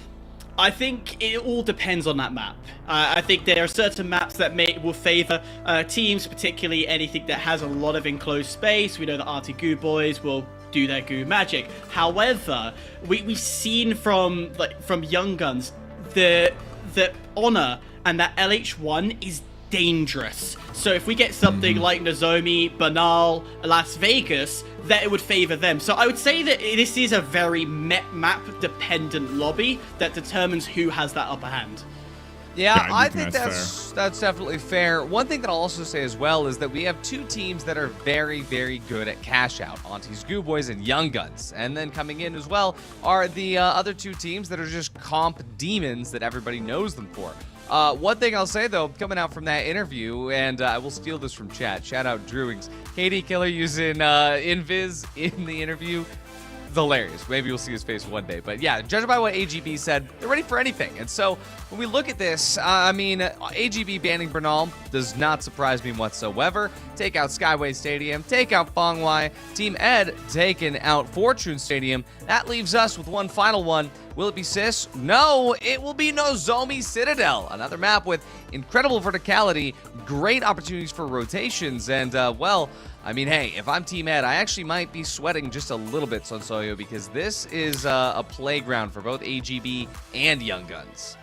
Yeah, I mean, with these close quarters fights that can happen inside these rooms, I mean, AGBs with their sneaky minds, covering up all these entrances. It could cause a little bit of chaos if these teams allow them to set up. That's what we always talk about. Does AGB have the time to set up in these vault fights, set up on these cash outs? Because that's when they prove themselves. But I mean, looking back at that last cash out, they did phenomenally, even without that much setup time, I feel like. True, but I mean, hey, let's just say what we're thinking here. I mean, after that interview, I am somewhat convinced, but I think that no matter what, one of the two teams going to make it through this is Young Guns. I think they proved that they could sit up in that last lobby. This lobby should be one that they have absolutely no problem with. What about you, Satsuyo? Yeah, I do think Young Guns are unpredictable, but I'm going to have to go with Unfazed as my leader here. I think they've just been doing so well in Cash Out, Hyper. So well. I'm surprised you went Unfazed because I was going to go Anti-Goo Boys. We saw them in the interview. What map were they playing? They're playing the Zombie. That's true. We know what their map they're very good at. The Zombie. So you gotta go with the numbers. And as much as I love those wild picks, I'm dead certain on Anti-Goo Boys. I feel like this is the first time in history that we got Team Ed in a lobby and then they're just not even on the predictions. That's kind of insane to me. But, you know, I do say that they probably will have a good time here. But it is Cash Out. Anything can happen. And if you're HML in an HHL world, there's very few teams that can surpass that. But Young Guns is one of them. And the Young Guns versus Team Ed arc. I mean, hey, if Young Guns there continue this anime arc, what a better place, because that rivalry has been absolutely heated since TGM25 closed qualifiers, and it has still continued forward to this day. I got production in my ear telling me we're almost ready to get into this game. So, I mean, any final thoughts? Just one-off sentences, quips. Hyper, we'll start with you. What are you thinking coming into this? This is gonna look like explosion. I'll do it in one word. Just one explosion. word. So sorry, can you beat one word? I'm going to piggyback off that one. I feel like, I mean, in the double heavy world, if they are able to not take a lot of damage, then they are going to beat that HML. It's all about your sustain with that double heavy comp. So that's the one thing to look out if they're going to take a lot of damage. Who knows? 100%. I mean, the other thing as well is the only thing that's been keeping these HML teams up is good defib usage. Normalized, one of the best players in the game for getting that defib out. We'll see if that happens. We'll see who makes it through. Only one team can get this spot to the finale. So, chat, I'm going to leave you with Sotsoyo and Hyperactive and Sotsoyo's headphones. Let's go. Yeah, I mean, I can just shock anyone back alive with these headphones. I can hear everything ahead of... I already know who's going to win this. I've heard the results. But that being said, we're going to be locking in on Nozomi Citadel Hyper. Here we go. It sounds like a bit of inside trading going on. Can I get your bookie and rock off that? Sounds about right. Great RPG to open things up, get that damage down. Juka having to back away from that fight initially, knowing that without the heals, he would be in all the much danger. But it's been read like a book. The sneak attack was going to be successful. It does have a half effect as Lamp will get the opener, but Juka has been so powerful at helping out. He will drop. He's back on his feet. Yeah, it looks like Vision's going to be using that heal beam, rotating back out, trying to find a little bit of a regroup for Unfazed as Team Ed up on this high ground. Lamp on the SA-12. That's going to be a lot of burst damage up close, but Brad's going to be taking out Juker. The winch comes out as well, and Vision's drops, but not without Lamp going down as well. It's going to be a 1v1, Normalized versus Astrike, light versus medium. This is where the shots come in, and Normalized hits him. Oh, the Revolver has slowly just made more and more presence, and I tell you what, every time we watch a Revolver gameplay, it is beautiful. And Normalize, it's a player you can rely on. You know he can stand alone, and he proves it time and time again. Cash Out, only a small offset, not enough that I would say that third parties would be predominant, but I wouldn't rule it out just yet. But here we go, big RPG. Honor the people are going to be taken down by KD Kill, and that's the benefit of that Invis, catching them off guard. But Marshy's taking a lot of damage. Just going to be Tiger, last one up against 3 healthy Auntie's Goo Boys. And I know their aunt is feeling pretty good about this fight here. KS getting a lot of damage.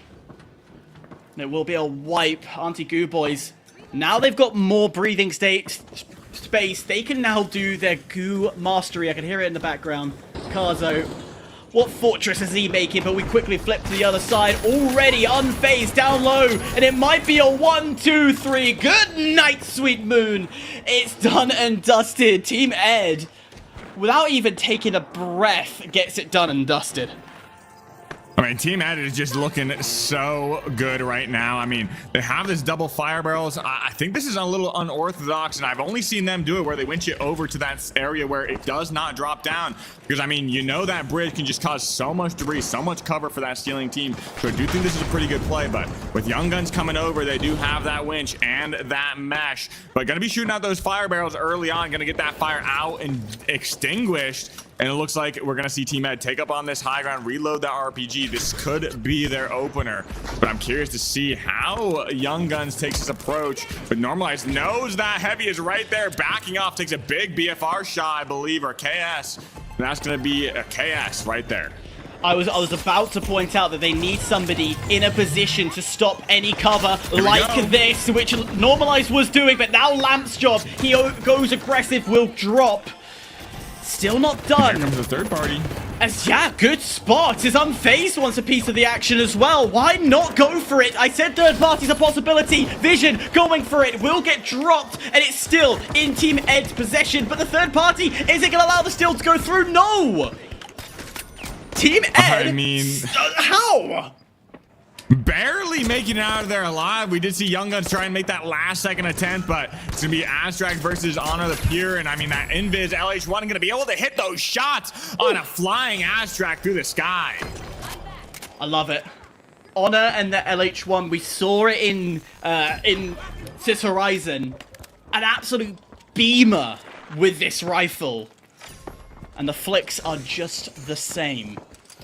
A brief reset for both teams, and right now, even though Team Ed got pressured so much, their timing has been impeccable. The little bit of pressure that Normalized gave was perfect enough to slow down that steal attempt, and then Lamp, yes, sacrificing his body, again, all with timing to really apply the pressure.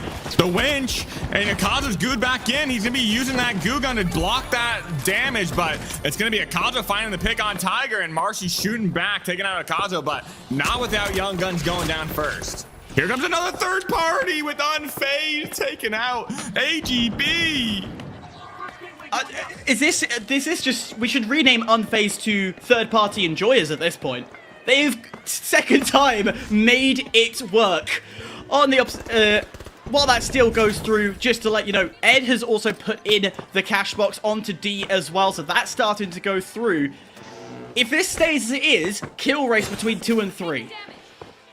Yeah, I mean, and that's going to put Ed in a little bit of an uncomfortable position because they still will have to play for that final cash out if it does get split, but we'll have to get there first. AGB is trying to fire back up against Unfazed, but we're going to swap sides just a little bit over here with up on this high ground. Winch that box down into that little divot of that staircase, but Marshy going to be trying to find a glitch, but ultimately has to drop down because of just the onslaught of bullets coming their way. Tiger going to have to find that reset with Normalized just lingering down, but last few second steal attempts right here over on the other side of the map, and it's not going to be able to be held because everyone's going to be going down on the side of the AGB. Akazo, last one up for their team, and no more time left on this cash out. Still in kill race territory, so no matter what, Unfazed has to get those kills coming in to extend that lead. On the other side, Young Guns getting dropped, so Team Ed will be comfortable with their cash out.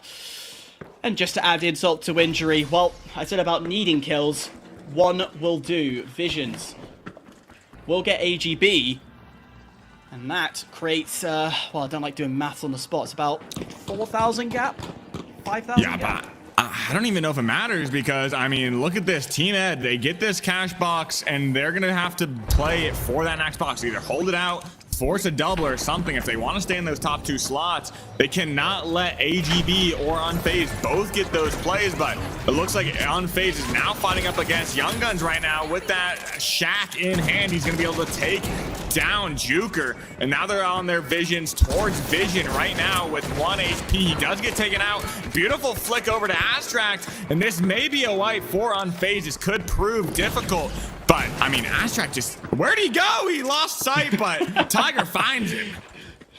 He literally dipped out of the situation and then reappeared and, well, realized that still Young Guns were looking at them.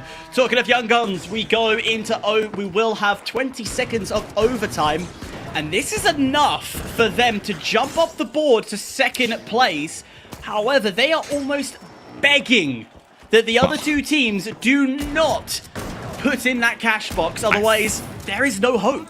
I think we're okay. I mean, with AGB wiping there, I mean, I don't think they're even in the running, basically. It would go down to a little bit of a kill race, but I mean, with Team Ed kind of in control of this map, they can just hold Pink and make sure Pink gets this box if they're playing smart, or like you said, hold out that cash vault and just keep control of this map. Only a minute left to hold it out, basically 40 seconds, because that tap does take 20 seconds to open, and we will have to see this rotation go. Drop that C4, basically knock it out of the park with that goo gun, deactivate that, but looks like they're going to be putting up quite the fight with Team Ed holding control of this map position.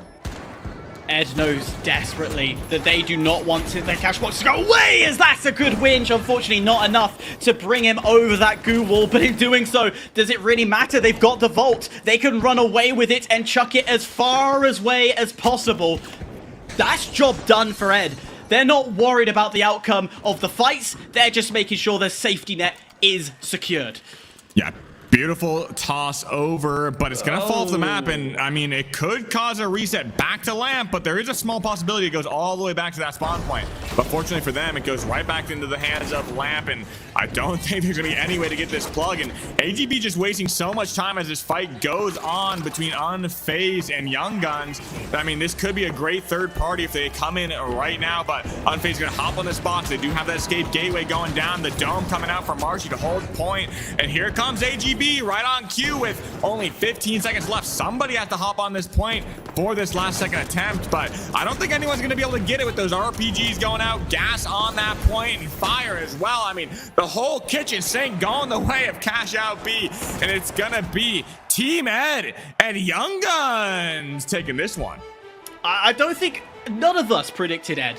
I think we ruled them out a little too early, and they heard that and went, you know what?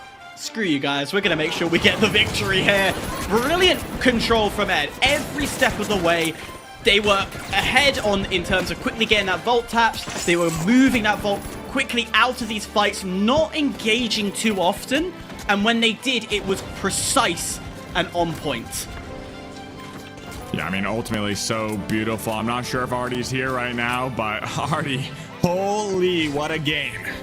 What a game. I mean, even just off the first fight, we had a third party. Unfazed, they came through, and, nobody could finish that steal. So, Team Ed, they started out ahead, and then their last box, well, they were able to just continue to hold through until they were far enough in that lead that they were able to take that control. We saw at that final vault where they just wanted to make sure the AGB was not getting Vault 6 plugged, and ended up being that Young Guns, well, they had more than enough time to just take one team at a time. And as that chaos went through, one thing rings true in my mind, and that is the fact that if there is a third party, you don't want to be the first team on the scene, you don't want to be the second team, you want to be the team that plays as late as possible. And Team Ed, they showed that restraint, they showed that conviction, and Young Guns, well, they were able to do that at the very end there as well. And so, once again, the anime arc continues as we get the, this is the repeat of the repeat of the rematch of the revenge match of the venge match of Team Ed versus Young Guns.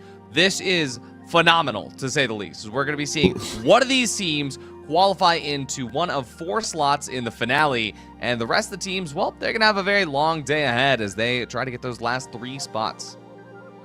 Yeah, I mean, I don't know how many revenges we're counting here, Artie, but I mean, look at this scoreboard. We do see how AGB was trying to take control. I'm confused to why they were putting a lot of time, effort on that next cash out when they could have been third party and just let Team Ed hold it out, essentially. But looking at this bracket here, Artie, what's coming up?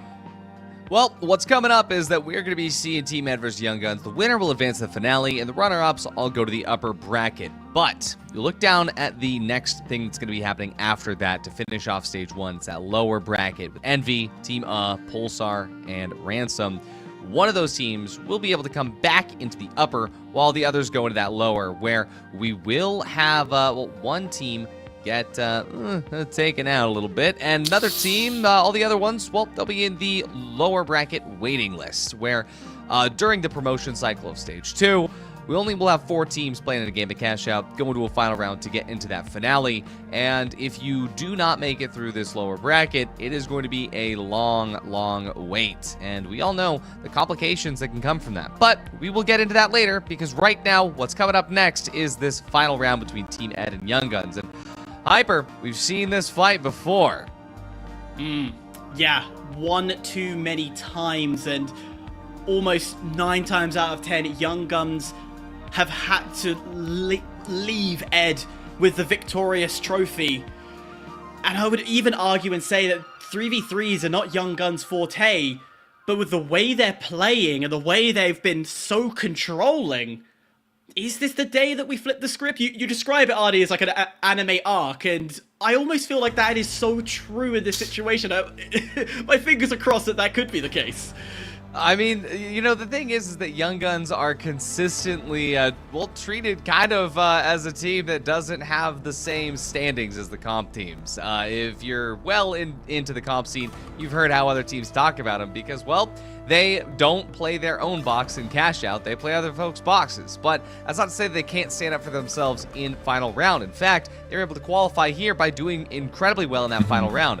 Ever since they've swapped out our beloved Ruby Labubu for Marshy, their final round performance has actually become quite great, especially given the fact that Tiger has made that swap over to the heavy. And so Soyo, I want to talk a little bit about that HHL because you have a few different combinations. Of course, SA12-16 and Shaq are eternal, but with the KS-23 coming in, choosing whether or not to put the KS-23 on your winch player, on your mesh player, has honestly given various results to different teams, and there still isn't one solved portion, right?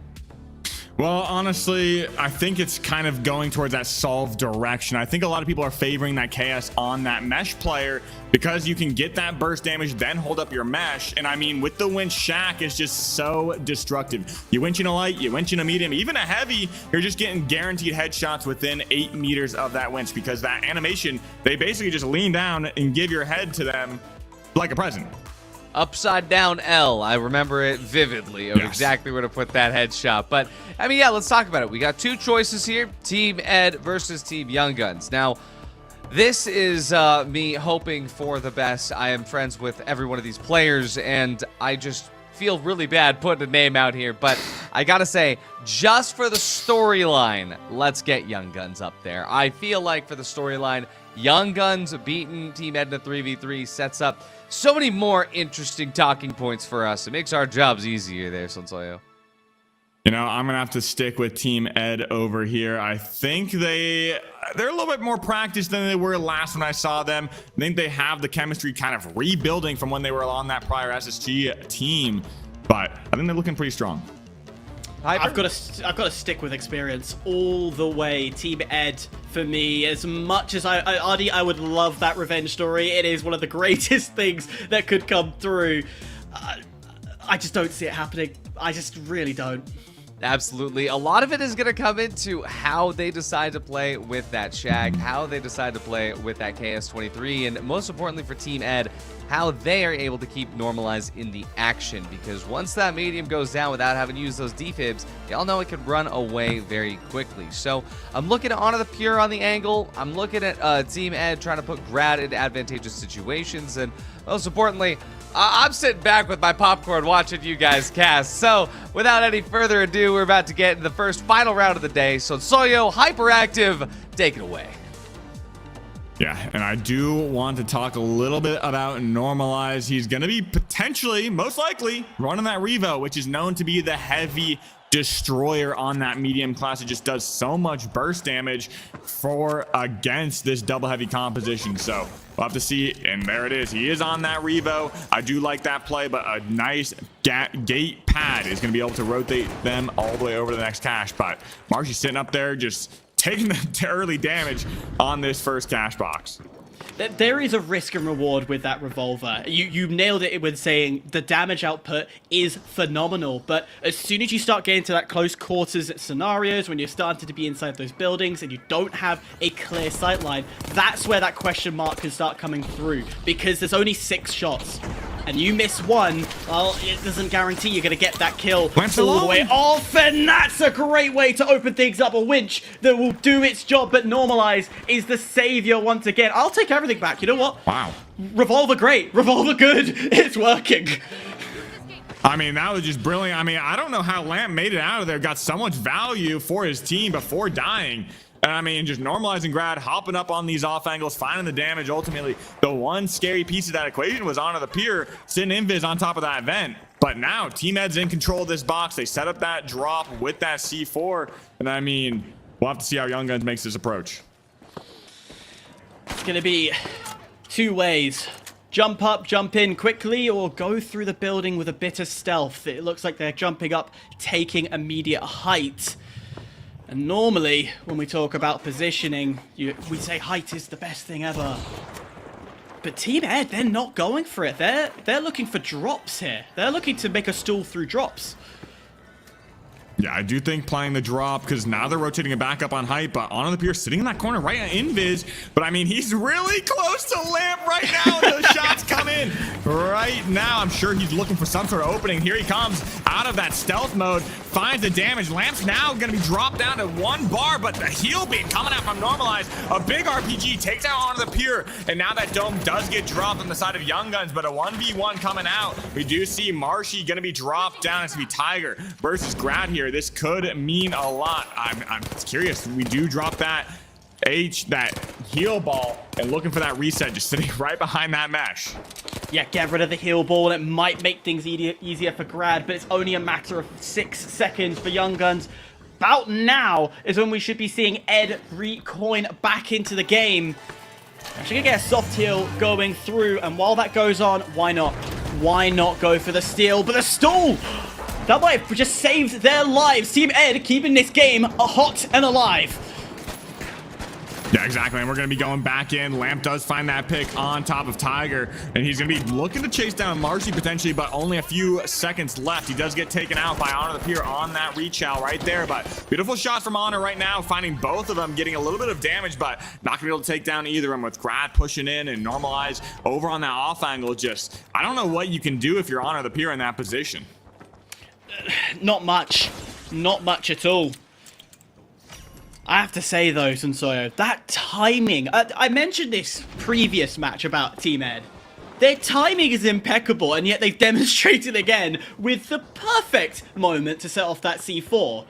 I don't think Young Guns was expecting such a quick revive and a reset from Team Ed. Yeah, I don't know if they were expecting that with the, I think it was a red barrel drop as well, because Lamp would not have that C4 online from that defib from Normalize, but ultimately we're going to be going into this next vault fight and seeing how this opens up. Lamp does find it an RPG, but I think he's going to use that damage to kind of renegotiate this fight, escape, and look for an aggressive dome here with Normalize, but the glitch barrel comes out. Not going to be able to stop that dome though, but it looks like Honor the Pier going to try and take that 1v1 up against Grad, but the beautiful winch coming out, and Honor the Pier now going Invis, going to be taken out by Lamp, and Lamp finds 2 as well. Marshy, he may find 3 here as he looks to take out Tiger, but he gets taken out by Tiger himself. Oh, that was the Fist of Fury question that was going back and forth, but eventually Normalize will finish off the work. Lamp was on fire. I don't know if you caught that whole 360 flick for the last shells to land onto Marshy. Absolutely incredible. But unfortunately, the last kill will allow Lamp to have his moment and forget what happened there.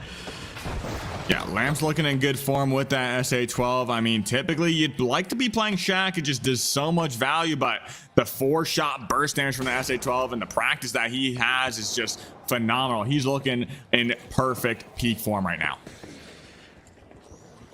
Gateway to allow a sneak entry from Young Guns.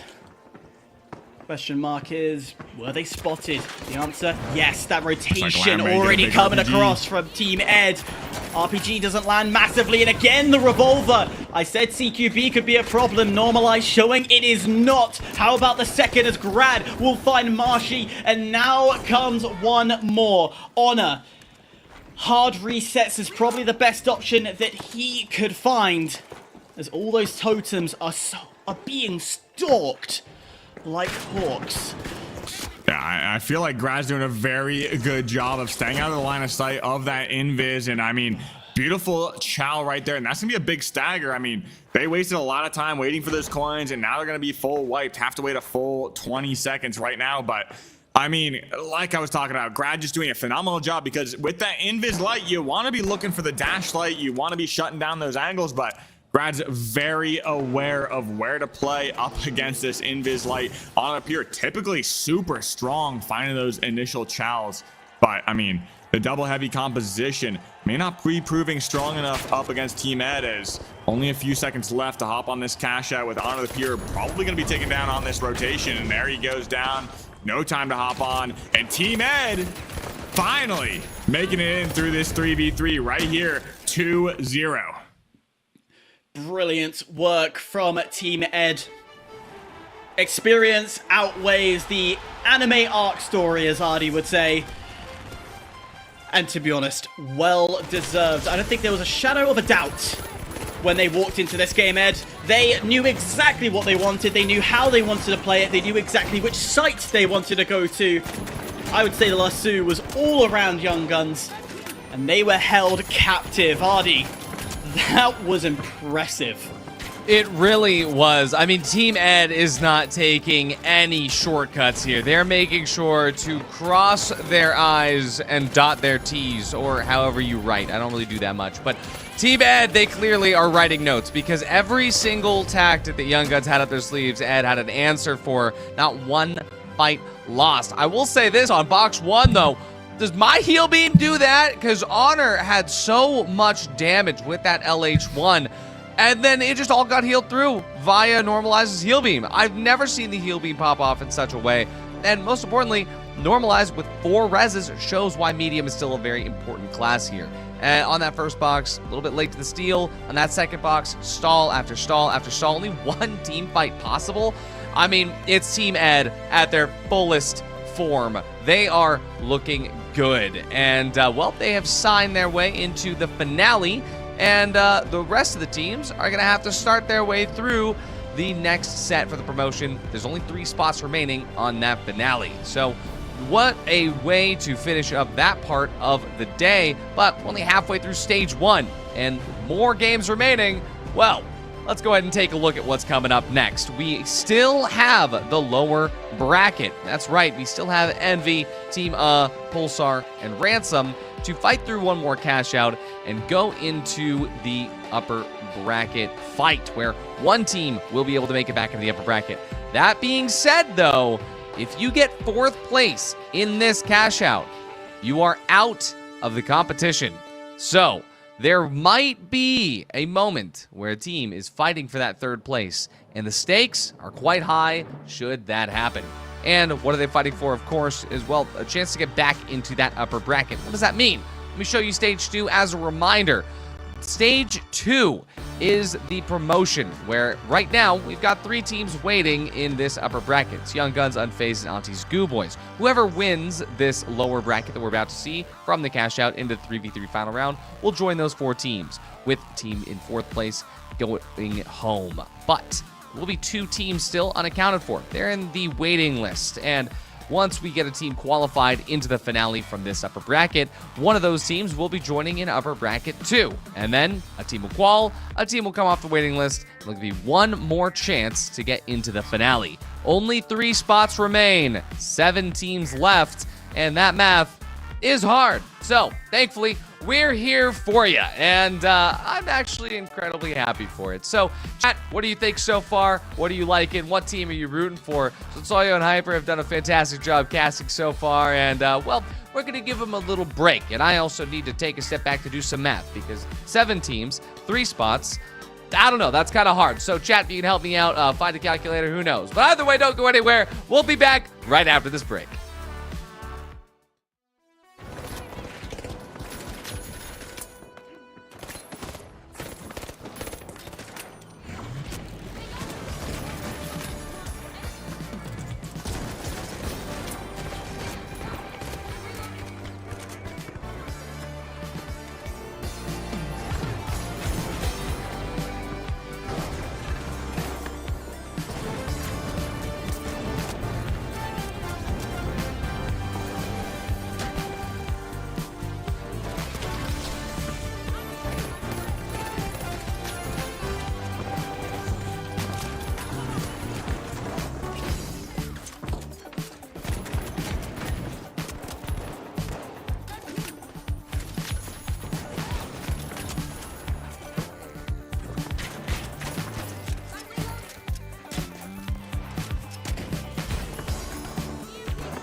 The stars, distant, watching. When will they arrive? Will your loved ones be disintegrated first or last? Will your family dog become their leader? With Holto's alien invasion insurance, you don't have to worry. Holto, we got your back. Now Volpe brings you our top 3 plays. In third place is Absolute Arthur with more point break action. There's an attack from behind. Ha! What a cheeky way to block that minigun. Absolute Arthur's about to run out of ammo. Boom! Well, you know what they say. What goes around comes around. Taking the number 2 spot and dodging our orbital lasers event is Purge, who's lurking like a shark looking for lunch. There's a poor chum. Chump, this shark is hungry. But that fish looks like they might just be the one that got away. Wait, I think this might be one clever shark. Zap! No one expected sharks with laser beams, Scotty. Indeed. And it's Gold Jester 44908. That's our number 1 play in this episode. They're about to defend a cash out on their own, folks. Incoming. Wow, that's 2 opponents sent packing. Here comes the steal. Yikes. But that's a team wipe, and the cash out made safe. What a decisively dominant display to take this episode's top spot. Congratulations. Keep those powerful plays coming in, folks, and we'll see you back here for another episode very soon.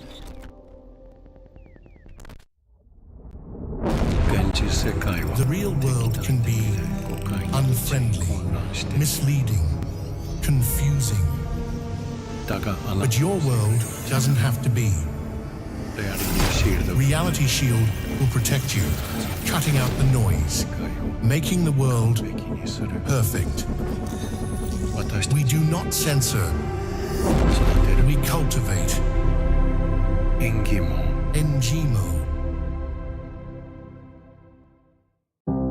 Have you lived your life in filth and sin, fraud, jaywalking, or depravity? Don't leave your eternal fate to chance. Secure your heavenly place with our divine coverage. Holto's Pearly Gates Insurance. Your absolution is our mission. Holto, your key to eternity. And now for our top 3 plays, brought to you by Holto. The teams are all tied with 1 chance remaining for D-Lol Face and their teammates to make a steal for the win. Look at them preparing to enter as a team. Let's pop the cork on this bottle. They're in with a flash and a bang. And a turret goes down. That member of the Vogues is dancing on air and eluding elimination. Not for long, though, June. Their moment in the limelight is over. D-Lo Face moves on to the last member of the powerhouses and shorts that circuit. Time's running low. D-Lo Face needs to steal. This is gonna come down to the wire. What a moment. Ramalama Ding Dong. What a team effort for the win. Cool Name is our second placed highlight, and I'm sure they're no lightweight. They're going to be doing this on their own, Scotty. Boom! That's a double elimination right out of the blocks. And their M60 takes out a third. And a fourth makes a team wipe. They completed their cash out, so this is now all for show. I think this show is far from over. I think you're bang on. Whammy! There's only one opponent left. Oh my god. Wow, a double.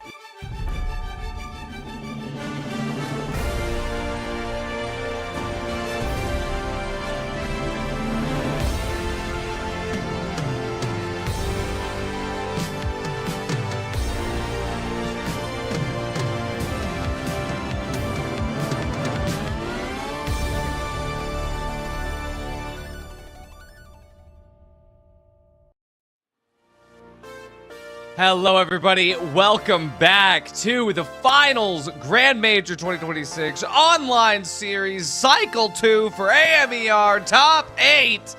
I'm Artie. That's Sonsoyo. That's Hyperactive. We're getting into it. We're just getting started. Stage 1 as RDC Team Ed qualify into the finale. Got 3 spots left, and, well, Sonsoyo, we got a long way to go before we fill out those last ones. So let's take a look at stage 1. And, well, Sonsoyo, why don't you walk us through this one here? Yeah, I mean, we got a beautiful match coming up. I mean, like you said, we saw Team Ed qualify for that finale, but now we're moving down to this lower bracket where one team will be eliminated at 4th place spot in this cash out round between Envy, Pulsar, and Ransom. One of them are going home early in this top 8, and one of them will move into that 3v3 round where they will be able to determine who is in going back in that upper bracket, or maybe hopping on that waiting list. Yeah, Hyper, I mean, you know, in this next matchup, these teams, well, there's some sleeper hits and there's some long time, I guess you could say, lovers of the grind. What are you thinking coming into this one, Hyperactive? I think there's an obvious team here that in a lot of eyes and a lot of fans would probably say shouldn't be here. However, that also poses a target on their back. Envy are gonna be targeted, and I'm not trying to say this as like it's gonna be like a malicious way. It's just inevitable. We know the threat that Envy can bring forward. They're #1 ranked in this seeding, in this championship. It's an inevitable target, so I wouldn't be surprised if we see the likes of Pulsar or Ransom very much try and make sure someone else goes through bar them. Yeah. Absolutely. Let's take a look at the map bans, though, because the map will be important here. Remember, the stakes are quite high. Ransom starts by banning Sis Horizon. Pulsar takes away Skyway. Team getting rid of Monaco. Envy looking to get rid of Vegas Stadium, leaving 4 maps for the decider. It could be Bernal with AGB not here. That map's in the pool. Bernal gets picked. That's a good one to say the least. Now, chat, I want you to remember something. This game of cash out is special. There will be, of course, a final round after this with the 2 people to qualify into it.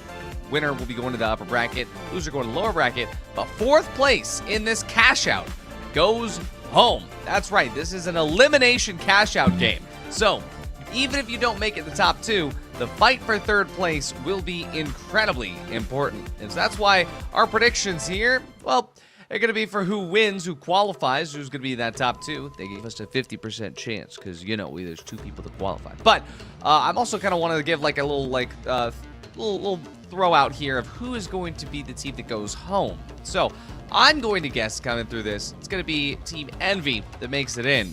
Who goes home, though? I can't say. So, Soya, what about you? You can hear from forever away. What are you thinking is going to win? Who do you think is going to go home? Some little birdie on my shoulder or in my ear is telling me that Envy is making it through. I'm right there with you, Artie, but who's going home? Anything could happen. Well, I'm curious to see how Pulsar brings it back with that sub Swako.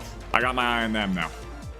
I don't think it's Envy. I still believe in that target on its back. I've got to say Pulsar's the one going through. And here's the kicker. I'm thinking there's a big upset. Something inside of me is telling me Envy might go home. Wow, that is a big prediction. And to be honest, we have seen cash outs where Envy does finish in 4th place. So it is a possibility. There are a million different combinations. I did find a calculator while I was out in that break, and it told me that, well, Sonsoyo, 4th place, goes home no matter what. So that's kind of all the calculator told me. I actually don't even know how it said that. But either way, we're going into it. One team going home. Chat, what are your predictions? Sonsoyo Hyper, take us to the map. Bernal coming in strong. I think it's standard edition over here, so nothing gonna be crazy with those suspended structures. Not gonna be playing a little bit more long range, but those head glitches are still very integral to how this map plays in. You have these head glitches with these half walls as well. When these fights get indoors, things can get a little bit chaotic ultimately, but we're gonna be starting off with Envy over here on Vault 1 going up against Tima. Initial damage is going to be so critical. How much can you knock down before pushing? The likelihood of getting an early pick at long range a lot lower than you expect. However, if you can get somebody down to half, that's enough of a motivation to get that jump pad, to get that gateway, to push forward as we start to see dropping down to that first team to go below half on health, quickly healed up. And it looks like both sides on both sides of the map respecting each other, respecting that the push not ready yet. Yeah, but that being said, I mean, the plugs come in from both sides without any team wipes. Envy just yoinks that box away, gets that plug over on A, and now it's up to Gremlin to break this zip, trying to stop any speedy approach from the side of A, but I do think they have a gateway to get right under this building. They're gonna make their way. Probably a jump pad RPG coming out from Gremlin, gonna take a lot of damage. He does get taken out. Beautiful RPG from Boo Boo right there, and now it's gonna be up to Uni and Bubba over on the other side of this head glitch, and I mean, I don't know if there's a lot of cover for them, but that dome does go down. Invis, not Bubba, not gonna be able to get back up there. Has to drop that gate as well. And Boo Boo does get that steal. Brilliant timing, just apply the pressure. The rest of Envy off site, looking for the reconnaissance. I don't know who didn't make that call because critically, they've lost control of the point. They've thankfully been able to go full power. They've got everybody here, but Uni, oh, that was a bit of a kerfuffle that he probably wants to forget. Thankfully, can get Aquas down. And now Team 2 men remaining. They will allow the steal to go through. Where's the stall? There's no stall from Boo Boo. They're just gonna let him get that flip. Aquas does get res back up. It looks like full team up, back up on this cash out. But now Uni's gonna be dropping down to Aquas. Beautiful shots from that 93R, and this is gonna be the advantage that they need. We do see Don taking a lot of damage, and they're kind of flipping the script over here, swapping places as they take that gateway right back over. And Boo Boo down on this low ground. Dome coming out from Gremlin. Beautiful engage right here, but that heal beam healing and Boo Boo keeping him right alive. Narrowly going down to one bar 2 times in a row. He is full back up, and Boo Boo now trying to find this re-engage on top of Gremlin, but the steal coming out, and it looks like Aqua's finding another pick on Not Bubba, and that's gonna be another one going down. 2v1 situation with Gremlin. Last one up, finds that pick on Boo Boo. It's all up to Aquas, finds the pick, and does he get on it in time? It's gonna come down to the wire. I don't think he has it, but maybe he does. No! They don't have it! Oh my god. 0.1 again. We're looking at around half a second to 0.1 of a second difference. Again, Envy demonstrating that timing is so important of when you peak, when you go forward, but it just felt so rushed at the end by Yes, the time was running low, but they threw one person onto site every time, which then made it an easy picking. You can't just throw one person. It's got to be 2 people or 3 people pushing the point, or at least a cross angle that will defend. I didn't see any of that. Yeah, well, on the other side, we did see Pulsar win that box as well. And I mean, now's the time to prove it. One team will be going home after this cash. You do not want to be in 4th place at all costs, but a big RPG. Boo Boo's going to take a lot of damage from that Shack and that RPG. Swako now pushing aggressively over on top of Don, and Don finds that reset on Boo Boo, but I mean, with half HP on that respawn, Don goes down, Boo Boo falling shortly after, and it's just Aquas. I got my eyes on Aquas overall. I mean, he's fragging right here. He finds that pick on Llama, and this guy knows how to play, but ultimately it's up to the team to find the momentum into this next cash out. But I mean, we'll see if they can find it. Envy on the other side will start the cash out.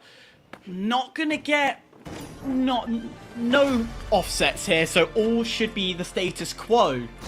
But the question you ask, if you're do you play risky and rotate and look for a third party, knowing that they've lost out yet again to these initial fights, and try and third party? Well, I mean, this could mean a lot of the marbles. We'll have to see what their play call is, but initially we do see Uni fighting up against Ransom, finding some great damage on Noose, but doesn't find that pick. It looks like there's going to be no third party because it looks like us fighting up against Pulsar, but right here, we're going to be looking at Ransom flipping the script, taking control of this position over on C on this low ground, but here comes Gremlin. He's cornering in, dropping that goo, getting a little bit of this high ground with that invis nade, finds the damage with that Shack, puts up a mesh of his own, gets a big RPG right on top of Space. They need to find that reset on the side of Team Ransom, but that dome going down as well. Noose trying to get out of dodge right now. It's going to be Space now in the crosshairs of Gremlin, going to be taken down with Bytor. Not Bubba find that pick as well. It's going to be Noose last one up, and Noose dropping, and they're going to be looking for the next opportunity on this cash out. Yeah, unfortunate pressure, perfect.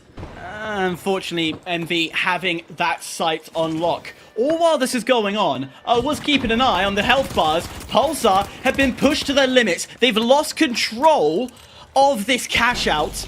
And are doing a fantastic job, but they've not been looking behind. The Witch comes in. The surprise attack has been phenomenal. Unfortunately, it's a 1-for-1, and the damage keeps coming through. Pulsar, a little bit of scaring. Those underwear are definitely not white anymore, but they could keep their composure as they bring Llama back. Ransom opting for the third party.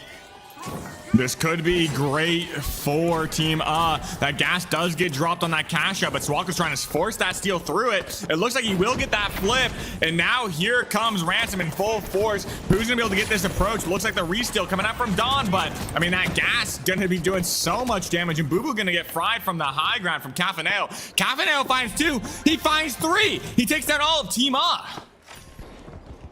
Quick, efficient. Unfortunately, third party not adding too much of a flavor we were expecting. But more critically here, Sensoyo, Envy, even with, as I said, people are going to be looking at this team, looking at them with a target, knowing how dangerous they could be, getting a free cash out in the end. Yeah. Wow. Yeah. I mean, I do agree. I mean, the top 2 teams here have no way of getting knocked out, essentially. So they're feeling safe right now. All they have to do is play for those top 2 slots. Even if it does get doubled, they're still going to be in that 3rd place position. So they've done themselves a duty right here. And now it's going to be Pulsar grabbing this box, trying to rotate out. But Bytor wants to say something about that. Now going to be pressured by Swako as well. And I mean, Noose going to be the first one to drop down. Swako's trying to find 2. It's not going to be enough as Space taking out Llama and Swako. Cafaneo last one up for that team. Doesn't look like that vault is gonna go in. Cafanero left. We need to see a double. Yeah. Yes, we do. I don't. This rough maths in my head. I don't believe can actually win it and get themselves out of 3rd place. Yeah, I mean, here comes the fight between and Ransom. I mean, this means a lot. I mean, if you're do you just play for that 3rd place position right now, or do you kind of just try and get that double, get ahead? Anything could happen if you are able to let Ransom get that steal, but it looks like Pulsar does get this plug in. That's going to secure him a top 2 slot, essentially. It's going to be nearly impossible for both these teams to win both of these boxes, but I mean, I feel like it's happened before. I think if you're Ransom and you're in this situation,